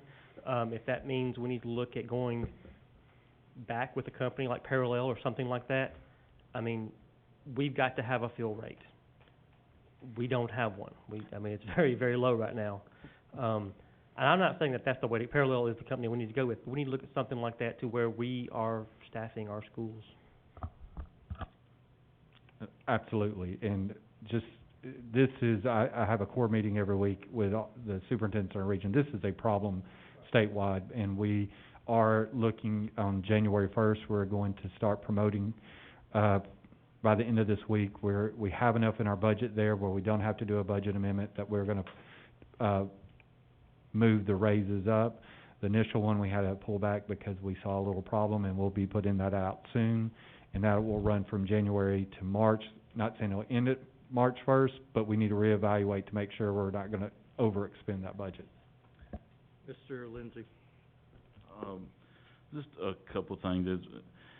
It's kind of been mentioned that the plan was developed off the information that the district had at the time in August, July, whenever that plan was being implemented. And there's so many things that we've learned about the virus since then. And I know Mr. Moore brought this up one time, but we're still taking temps when kids show up to school, and that there personally I don't see that there's any benefit, and I just don't believe in doing something that is not beneficial, and just to be doing something to be doing it.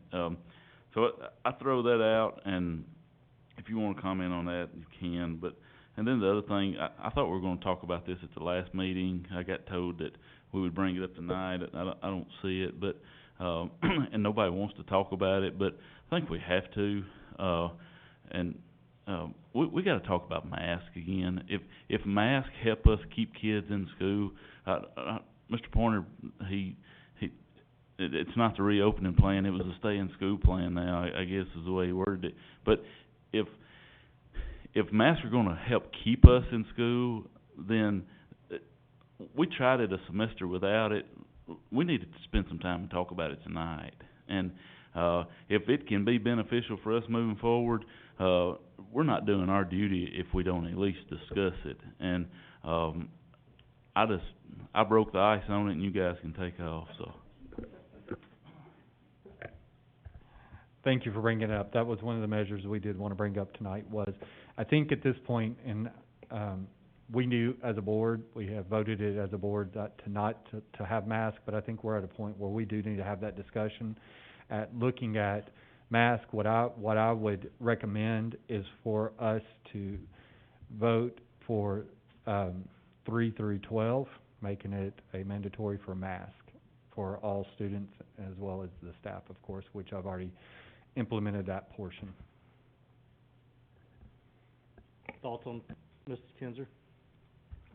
I don't need to tell you, you all know how I feel. I'm the one that brought it up tried to, but I do not understand why we wouldn't do whatever we could, regardless of how you feel about it.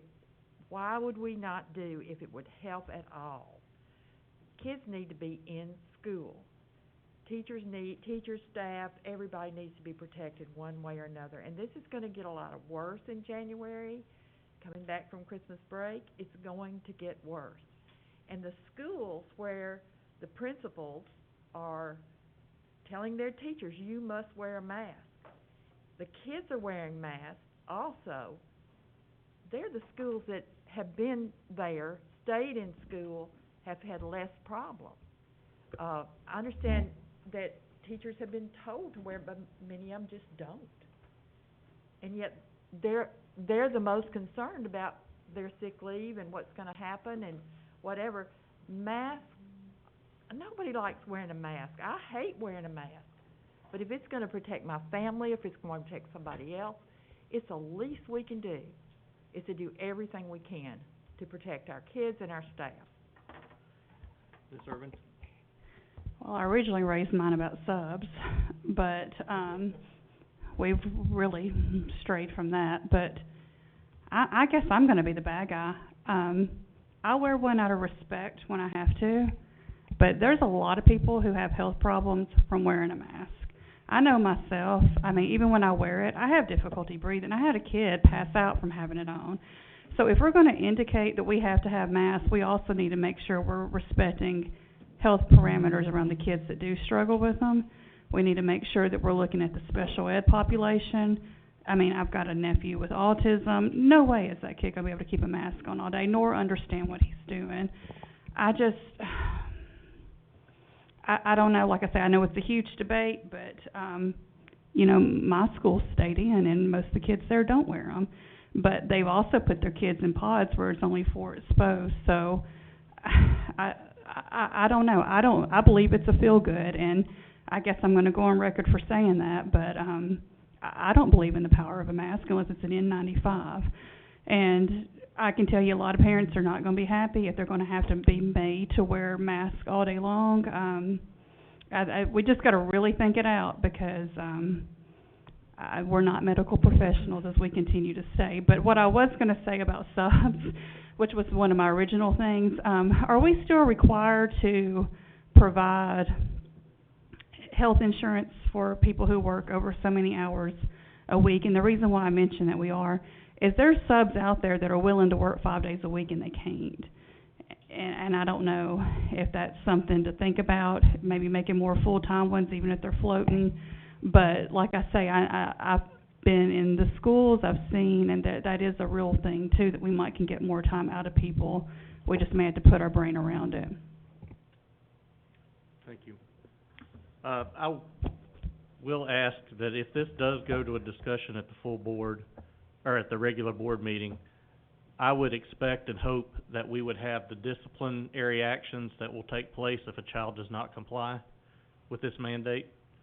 I think that would be an essential part of determining whether or not we're going to force a child to do this or not. Mr. Moore. Yeah, so I guess since we're knee-deep in the mask thing, so I've got 2 parts. I have a question for staff. What would you guys see as actually changing on a results basis if we implemented a mask mandate? Like, what would be the measurable that we have here on that? we don't necessarily have a definitive measurable, but what I was thinking as we were talking was to pull medical professionals together to determine if we could reduce, because we're taking a lot of onus back into the district, that if we did mandate, and I'm just talking, just straight talking, that if we did mandate masks across the district, could we reduce the impact level?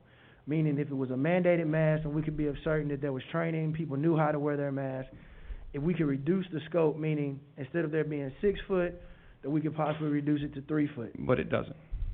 CDC's already said that based on their guidelines. I understand, I get all of that, but what I'm just saying is, in conversation, where the level of comfort would be, if we did mandate, if that would be something that we would also implement in. Based on views and based on opinions, they do say that masks reduce the spread. Okay, so I'm going to cut you off on there because I think this is an important thing here. I have no problem, and I've brought it up several times if staff feels like we need to do this, but I expect you guys to be able to bring something to us saying that it's actually going to make a change. And this is important because I've read all of these guidelines backwards, forwards, and left and right. It doesn't reduce distance. It doesn't reduce the time for quarantine. And if it did, I would absolutely look at this a lot differently. So I would think, if you guys think this is an important thing for us to do, I would hope you would have already, or would be bringing us at the same time you would ask us to make the change, the reasons why it actually changes something. As a board member, I'm just not going to support we feel like it is. Because that's just not, it's not getting there. And the numbers are based on, the CDC guidelines on quarantine, how long you're going to be out, the 6 foot distances. It doesn't change any of it. One thing I know I would, if you want to talk about masks, I guess the biggest thing I would question at this point is staff being issued N95 masks. Because to me, again, we've seen the kids aren't really at huge risk here. Staff is, in my mind. That's a bigger issue. If you look at the numbers that we've been presented on staff that have been infected, that's a concern I have. Have you guys looked at the possibilities of N95 masks for all staff members? And again, I draw the distinction there because the idea is to protect the staff, not to, again, these cloth masks and the other masks are meant to keep me from giving it to someone else. What I'm looking at is how do we protect the staff if that's a concern? Because again, the issue we've had so far this semester has been making sure we have staff in the building and be able to staff our buildings. So if that's the issue, to me, a reasonable solution is how do we keep those staff members protected? And that, science says an N95 mask and other PPE would be the appropriate thing. Have we looked at that? Yes. Let me first start by saying, and this is where I'm kind of going to delineate what you're saying, what will it do for us for distances and all that. That's not my biggest concern by saying wearing masks. What I'm saying for wearing masks is the research is out there. It shows that it prevents the spread, and now they're even showing where research is showing it by wearing one. It used to be I wear one for you, that it even helps from protecting you as well.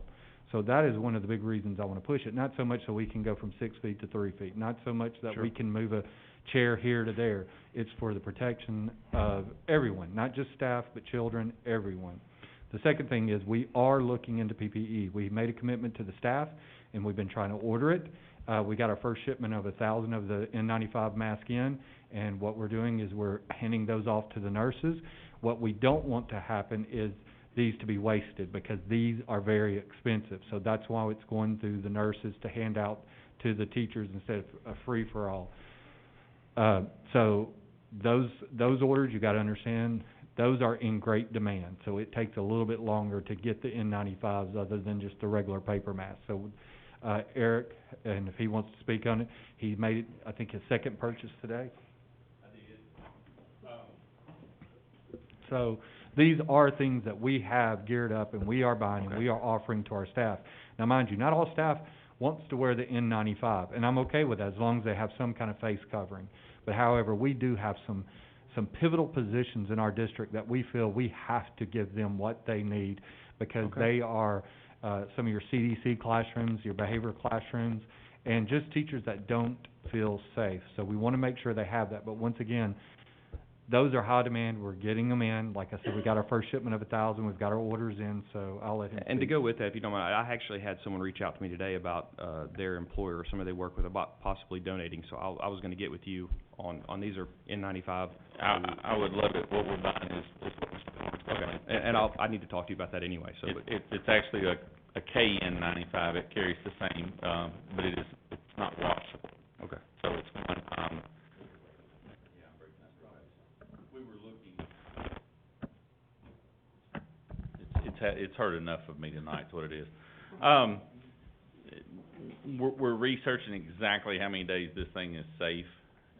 We get everything from 1 wear to 10. The problem is they're expensive. I mean, like, that's almost $2 on his face. That's like $1.56. And I mean, the state's providing the other mask for us at whatever rate we want. We still have about 250,000, if not 300,000 masks in our warehouse of different varieties, but these get relatively expensive, and we can go through them really fast. So I would love if anybody wants to provide or help provide that. The problem that we just have then too is making sure we just get them out, making sure people have them when they need them, and then, and this is really a question, how long are we going to commit to providing them? Because the cost is it's going to go through the roof. Right now, the 2 purchases we've made for these masks, we've done out of the CARES Act portion of the money that we set aside for safety stuff, but we're going to run through it in another purchase or 2. And I mean, we ordered $5,000 worth today. We're waiting on the quote to tell us exactly how many that is. But yes, we're ordering them. We have some staff that's asked for other things. We have shields, we have gowns in some cases. We have those things there. But if it just comes down to providing them to, if you say whoever wants one, come get one, we're out tomorrow. All right, well, I appreciate that. And again, I'll get with you on that, someone who was trying to do that. My second half of the question, again, I'm going to go on results-based stuff here. When you look at the information that's been provided to us, there are several schools that it seems clear to me have done a better job of keeping the spread low. Have we looked at talking to the leadership in those buildings and looked at what they're doing differently that other schools are not? I have a feeling, and again, I'm open to that, but I bet it's not just masks. I bet there are other things going on there. And why are we not looking at results-based information, looking at the schools that are clearly doing a very good job? What are they telling you?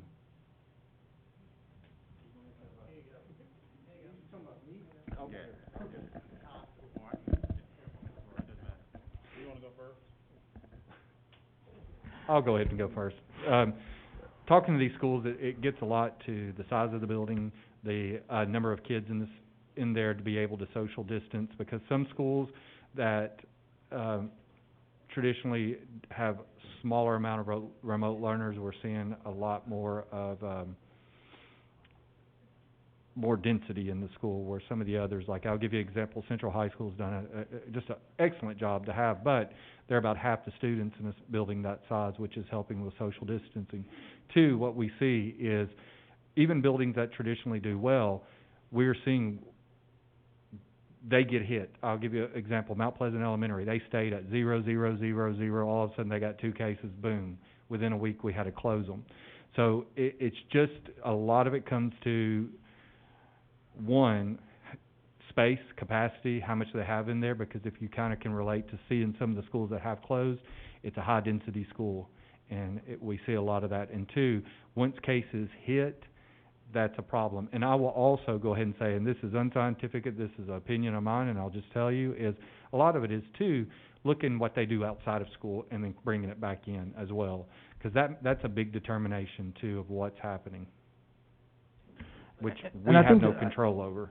I think also to add to that is what you're also talking about is impact. So if a person tests positive, how much impact does it have on the individual school? And to Mr. Hickman's point, it does matter about how many students are in the classroom. So for example, Spring Hill High School is piloting an 8A, B-Day, right? So whereas when one student would have tested positive and would have impacted 25, 30 plus students, they're now only impacting 5 or 6 because the number of students in the class are reduced significantly. So we see that if we cannot control the positive, we need to look at ways of controlling the impact of when a student does test positive. And the only way that you reduce that is by reducing classroom size, which enables you to kind of spread the students out which allows more students to stay in school and stay in longer and keep the doors open a lot longer in the building as well. So that's just one kind of indicator and one thing for consideration as well. For clarification, so we have one school that's doing something totally different with their schedule than the other schools within the district? I'll answer that. Yes, that was done before my time. That has already happened, and we are looking at, and that was pre-COVID. Okay, They were allowed to adopt a different type schedule, which we are looking. Thank you. at that. Mr. Lindsay? Just a couple of things. Mr. Moore, you're my buddy, but I'm gonna throw some punches at you. You were pretty adamant about when the Tennessee Department of Health came out with their new quarantine guidelines that we should adopt them quickly. Well, part of those guidelines are you can come back after 7 days, but you get to wear a mask when you come back. So we've already implemented, by accepting that and implementing those guidelines, we've already implemented a partial mask policy. And the other point I want to make, and this isn't hearsay, I lived it. I lived it in the bed for 8 days. But kids are not affected nearly as bad as adults, and we've learned that over our time. But I'm here as living proof that one child, I had a niece come home from Whitthorne Middle School, and in my family, my brothers and sisters, nieces and nephews, it's 19 of us. That one niece started it, and 18 of the 19 ended up with COVID. I'm not mad at Whitthorne about it. I'm not mad at anybody about it. It's just life that they live now. But even though it doesn't affect kids, it doesn't harshly affect kids, and we know that, it affected me harshly, I promise you, because this fat boy was down for 8 days and was in rough shape. But and luckily my parents got it. Luckily they come through it well and all that. But just because it doesn't affect kids doesn't mean it's not affecting our society as a whole. And I say that if somebody can prove to me that masks aren't going to help us at all, I won't vote to put a mask on kids. But we have, I think, from the conversation I had, I think the director of our hospital is willing to come, and he believes in masks. And people a lot smarter than me, which it doesn't take a whole lot to be, say that this is what we need to be doing. As Ms. Kinzer said, I hate wearing this thing. I'm wearing it right now just out of respect, and as an example, according to the science, I couldn't get it or give it to anybody at this point. But I think that we need to take the advice, and if we can keep, our goal is to keep kids in the school buildings. If this helps us do that, then I think it's our responsibility to do. If I can be shown that it doesn't help us do that, then I'm not for it. And moving forward, I've looked at some other counties, other systems, mask policies. I'm assuming that at the next meeting you'll bring some policy, and those policies address that concern that Ms. Irvin has. Some of the ones I've looked at, they, if you have a medical issue, why you can't. Obviously, we're not going to force that on you. And it addresses all of those. But I would just hope that if this is something that staff thinks is warranted, that at our meeting in January you bring that policy before us, and it would take care of all those questions. Ms. Irvin. So, part of my thought here is I need a buy-in, because, and I hate, like I say, I respect everybody in this room, but I just don't believe a little thin piece of cloth. And you know what, if we make a mask mandate, some of these people, they're going to get the most thin, sheer, whatever they can get to put on their face, which is fine. I mean, and I don't, whatever. But what I want to know is, if we do buy into this policy, how can I sell this to parents? Because does that then mean that we no longer have to follow the quarantine? Because we're telling them masks is going to work. Masks are going to keep your kids in school. So if we're going to make these kids wear a mask, then I guess they've cured everything, and now there's no need to do the contact tracing. Is that what I'm hearing? And I'm not trying to be, but I mean, that's what parents are gonna wanna hear. I'm pretty sure of that. And maybe I'm being, again, the bad guy. I don't mean to be, but I think we gotta have a discussion about everything regarding our new process going forward. And I don't know what that all is gonna entail as we sit around the table and discuss it, and I'm sure we'll get input from school board members as to what that looks like. But we will assess and evaluate everything, and then ultimately Mr. Hickman will make that call as we bring it forward to everyone. So thank you. Will you be bringing us something in let me just ask real quick, if we say we approve this, and Mr. Hickman has a change of heart and says, I don't really wanna do it, is it ultimately his call, or is our decision binding? If you change your policy, if you put it in as a dress code policy, then he would be bound by that. Okay, so that, it will need to come before us as a vote for policy change then? I mean, it doesn't have to. But that's what I'm hearing, that it may come before us in that form? Is that what I'm hearing from y'all? Can I ask a question? Yes. On top of that, when you did the CARES Act plan, we voted on that total plan. You could have put that in there, you know, and then you told us that really we didn't have to vote on that. That was just part of it. I would not like to make it part of policy because I'm hoping this is short-lived. You can implement it, correct? I guess that's my question. What would we actually be voting on? A support of his decision or the policy itself? Either. I mean, you as a board could go either way with that. I mean, that's completely up to you. If you want it to be binding on the superintendent of schools, you put it in as a policy and say, this is the policy going forward. If you want to empower him to make the decision, you could do that. If you want to ratify a decision he's already made, you could do that. So I guess my answer to your question is you go any way you want to. I guess what my question should have been is if we decide not to if we vote against this, he could still do it. I think so. I mean, personally, I think he has the power to make day-to-day operations for the best interest of the Maury County Public Schools, and I've told you that before, that I believe he has that power. Now, as a practical matter, should he do that? I don't think so. I mean, that's what the clarification I looked for at the beginning was, that was my understanding, but I think he had the approach, the same as we did, that we want to be in unison with whatever we do. And I think that's what I'm looking for clarification to see if I was right at that time. Mr. Hickman? And one of the ways I wanted to bring it, and Tyler, I tried to bring it to before, I would like it, because you asked the question, the main question, how do you enforce it?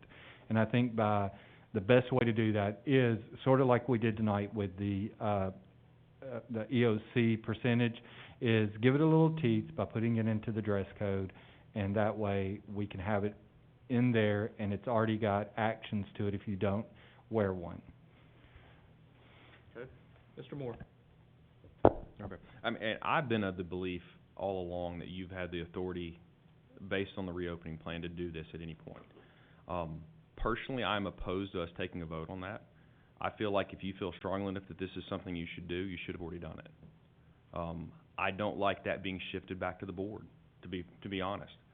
I would expect that as the leader, again, we've made it clear in this discussion from day one that you've had that ability. And if you do feel you should do it, I feel like you should do it. I don't like it coming back to us and us battling it back and forth. I just don't, I think that's a shifting of your responsibilities back over to us, and I just don't agree with that part of it. Mr. Sims? Two things, I guess.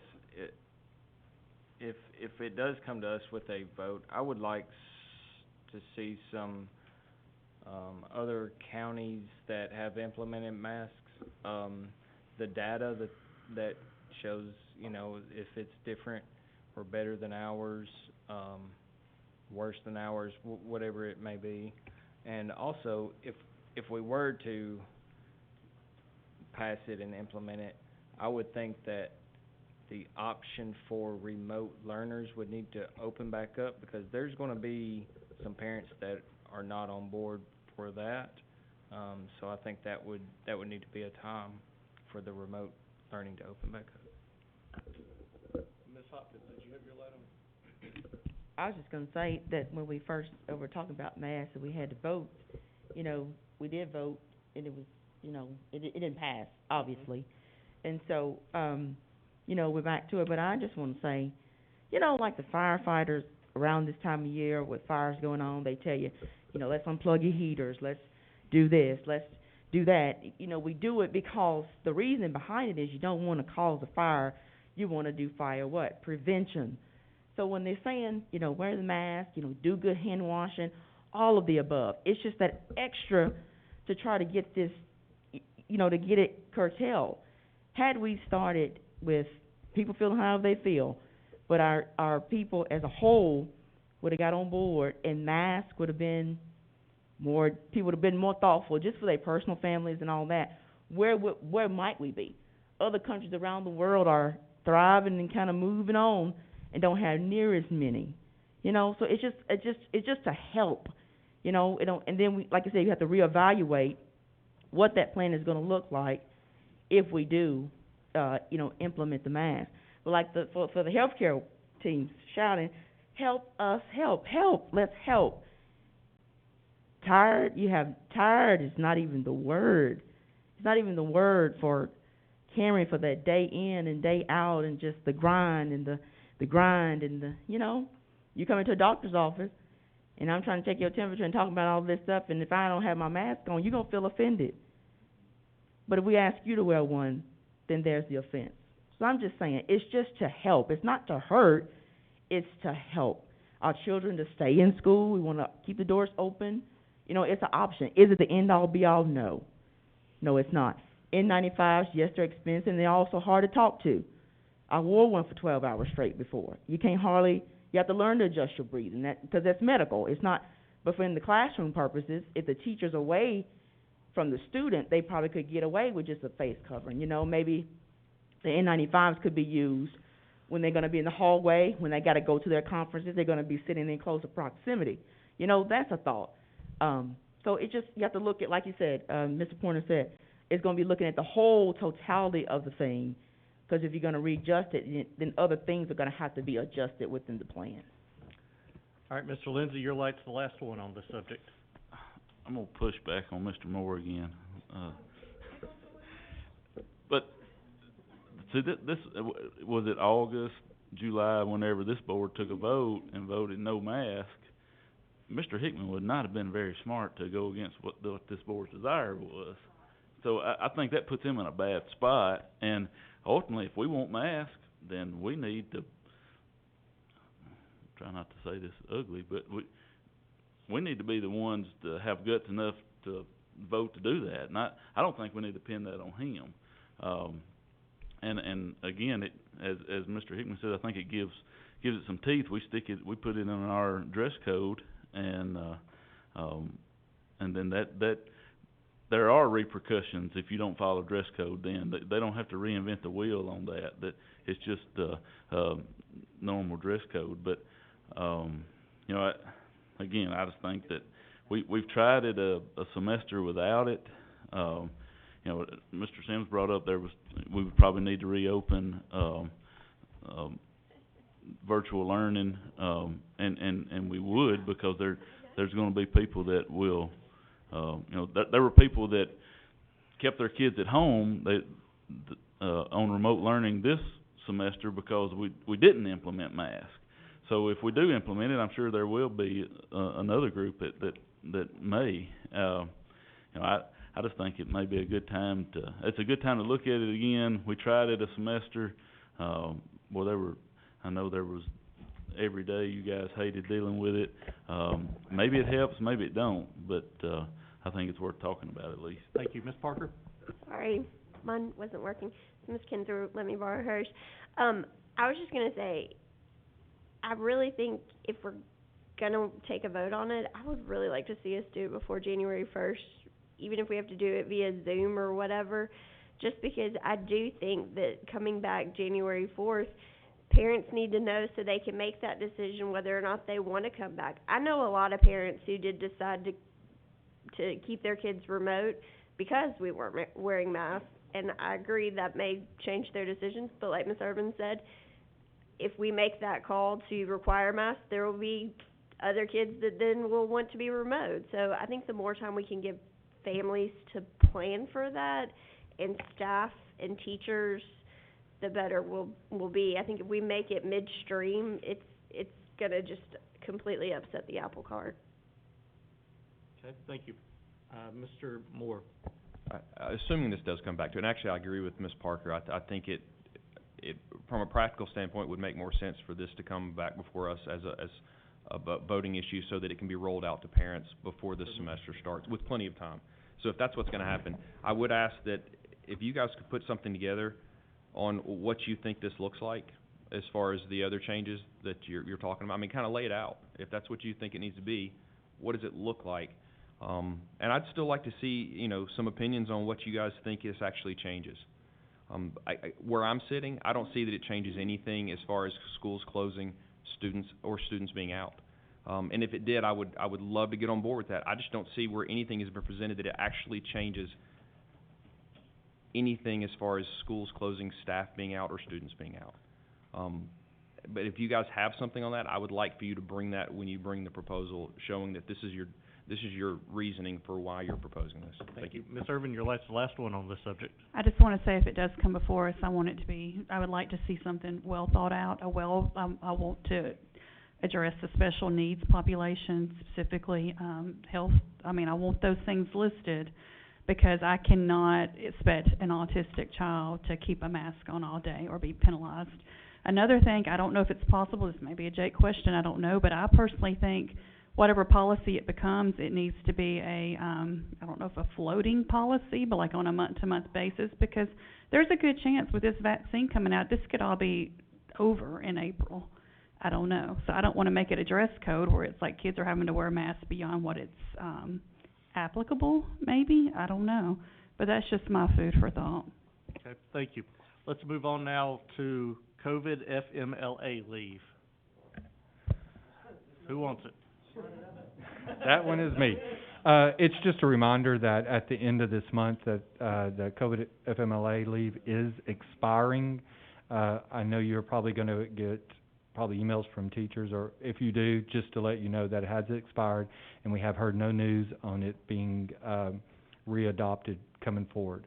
So this is more of a FYI, just to let you know and remind you that this is expiring. That's at the federal level, isn't it? Okay. Yeah. All right. Chairman, if I, Yes, sir. I just would ask the same thing I asked. I would hope that you guys are prepared to explain what options are still on the table and make that transition so that the teachers, when they call or have questions about that, someone can actually direct them on what their options are. I know that was one of the big concerns early on was, they didn't understand what was going on. I would hope that instead of just saying, hey, it's over, deal with it, we need to be able to kind of walk them through what are their options, because I know there's some other things that are still on the table. It just won't be that piece, and they may still have time off or whatever. I just would hope we can make sure we're communicating. Correct. Thank you. All right, Ms. Parker, you had asked for a discussion of setting the agenda and approving. I think when I went back and looked in policy, it says that an agenda's supposed to be provided to us 5 days beforehand, so that's just I just want to say that's kind of when I look at things being, for the most part, locked down, where we're not adding things at the last minute, but if we need to adjust that policy or that doesn't work, I know that policy was written when we were doing committees and things like that and not doing work sessions, but I think we've tried to kind of adhere to that as much as possible. If we need to adjust it, then maybe we should look at that in the January work session. Okay, thank you. Only thing under FYI, Mr. Moore, your name's here under internal procedures. Your name's on it, I don't know. Okay. Okay. We're talking about under FYI. Yes. 5.3, these are, yeah, I'm with you. There's, policies.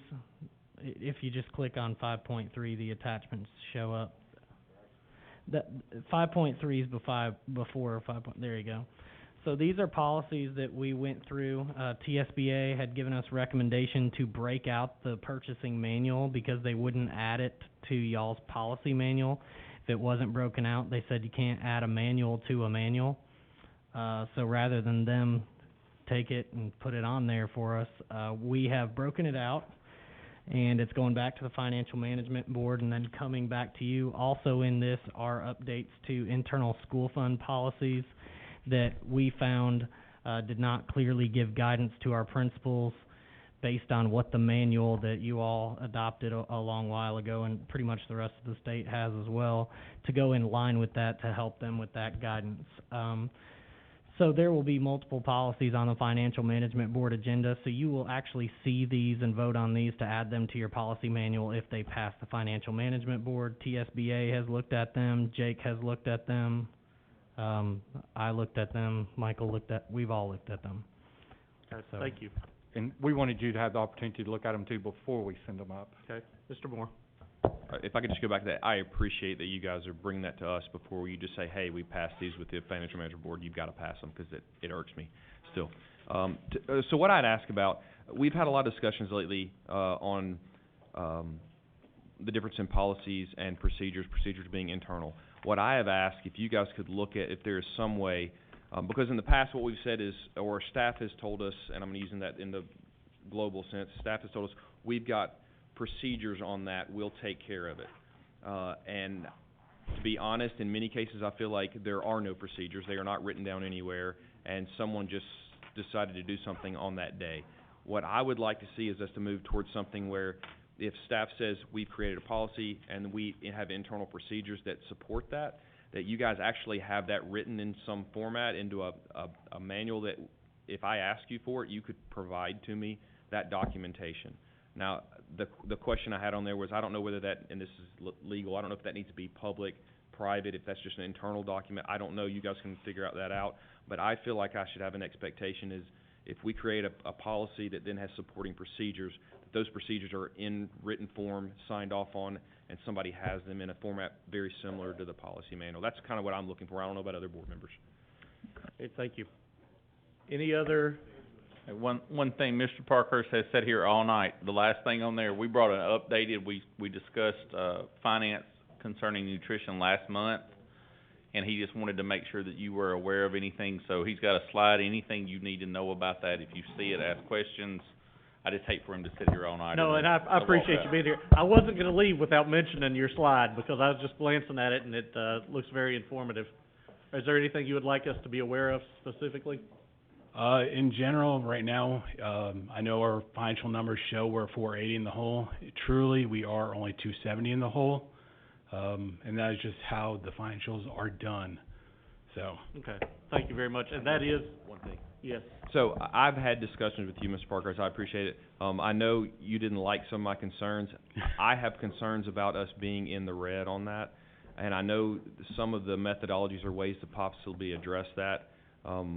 I would hope that if we do get to a point where we start going further into the red, that maybe you can talk with us about that, even if it may not be the palatable choices. We are going to continue going downhill.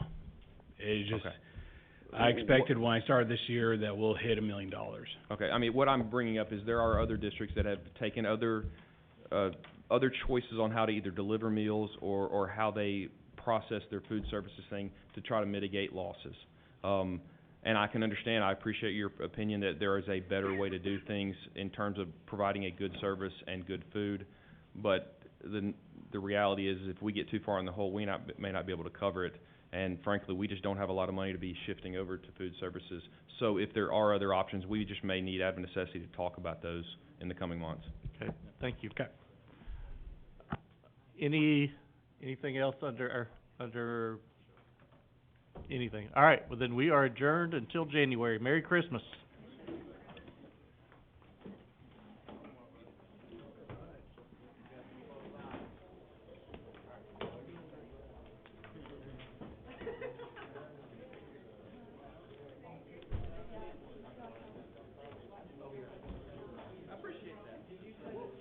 Well, and that's a bad situation to be in. I mean,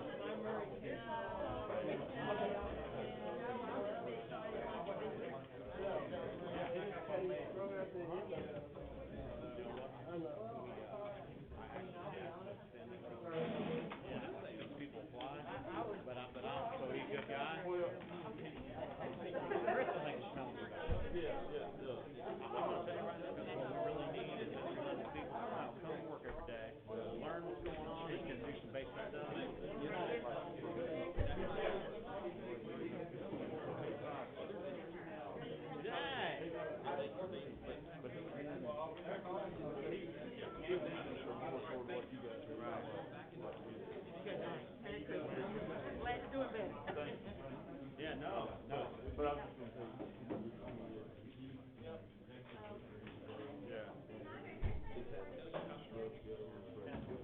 Yeah, I said, that's all I'm trying to do, believe it or not, the hardest thing is get people to work. People don't realize I got 15 people all working, and I always tell people, name your day, I got somebody else, kid sick, it's just tough, but that's all, we got a lot of good people, don't get me wrong, it's just that, with everything that goes on, we got can't help, I gotta get somebody there, and we'll figure it out, but.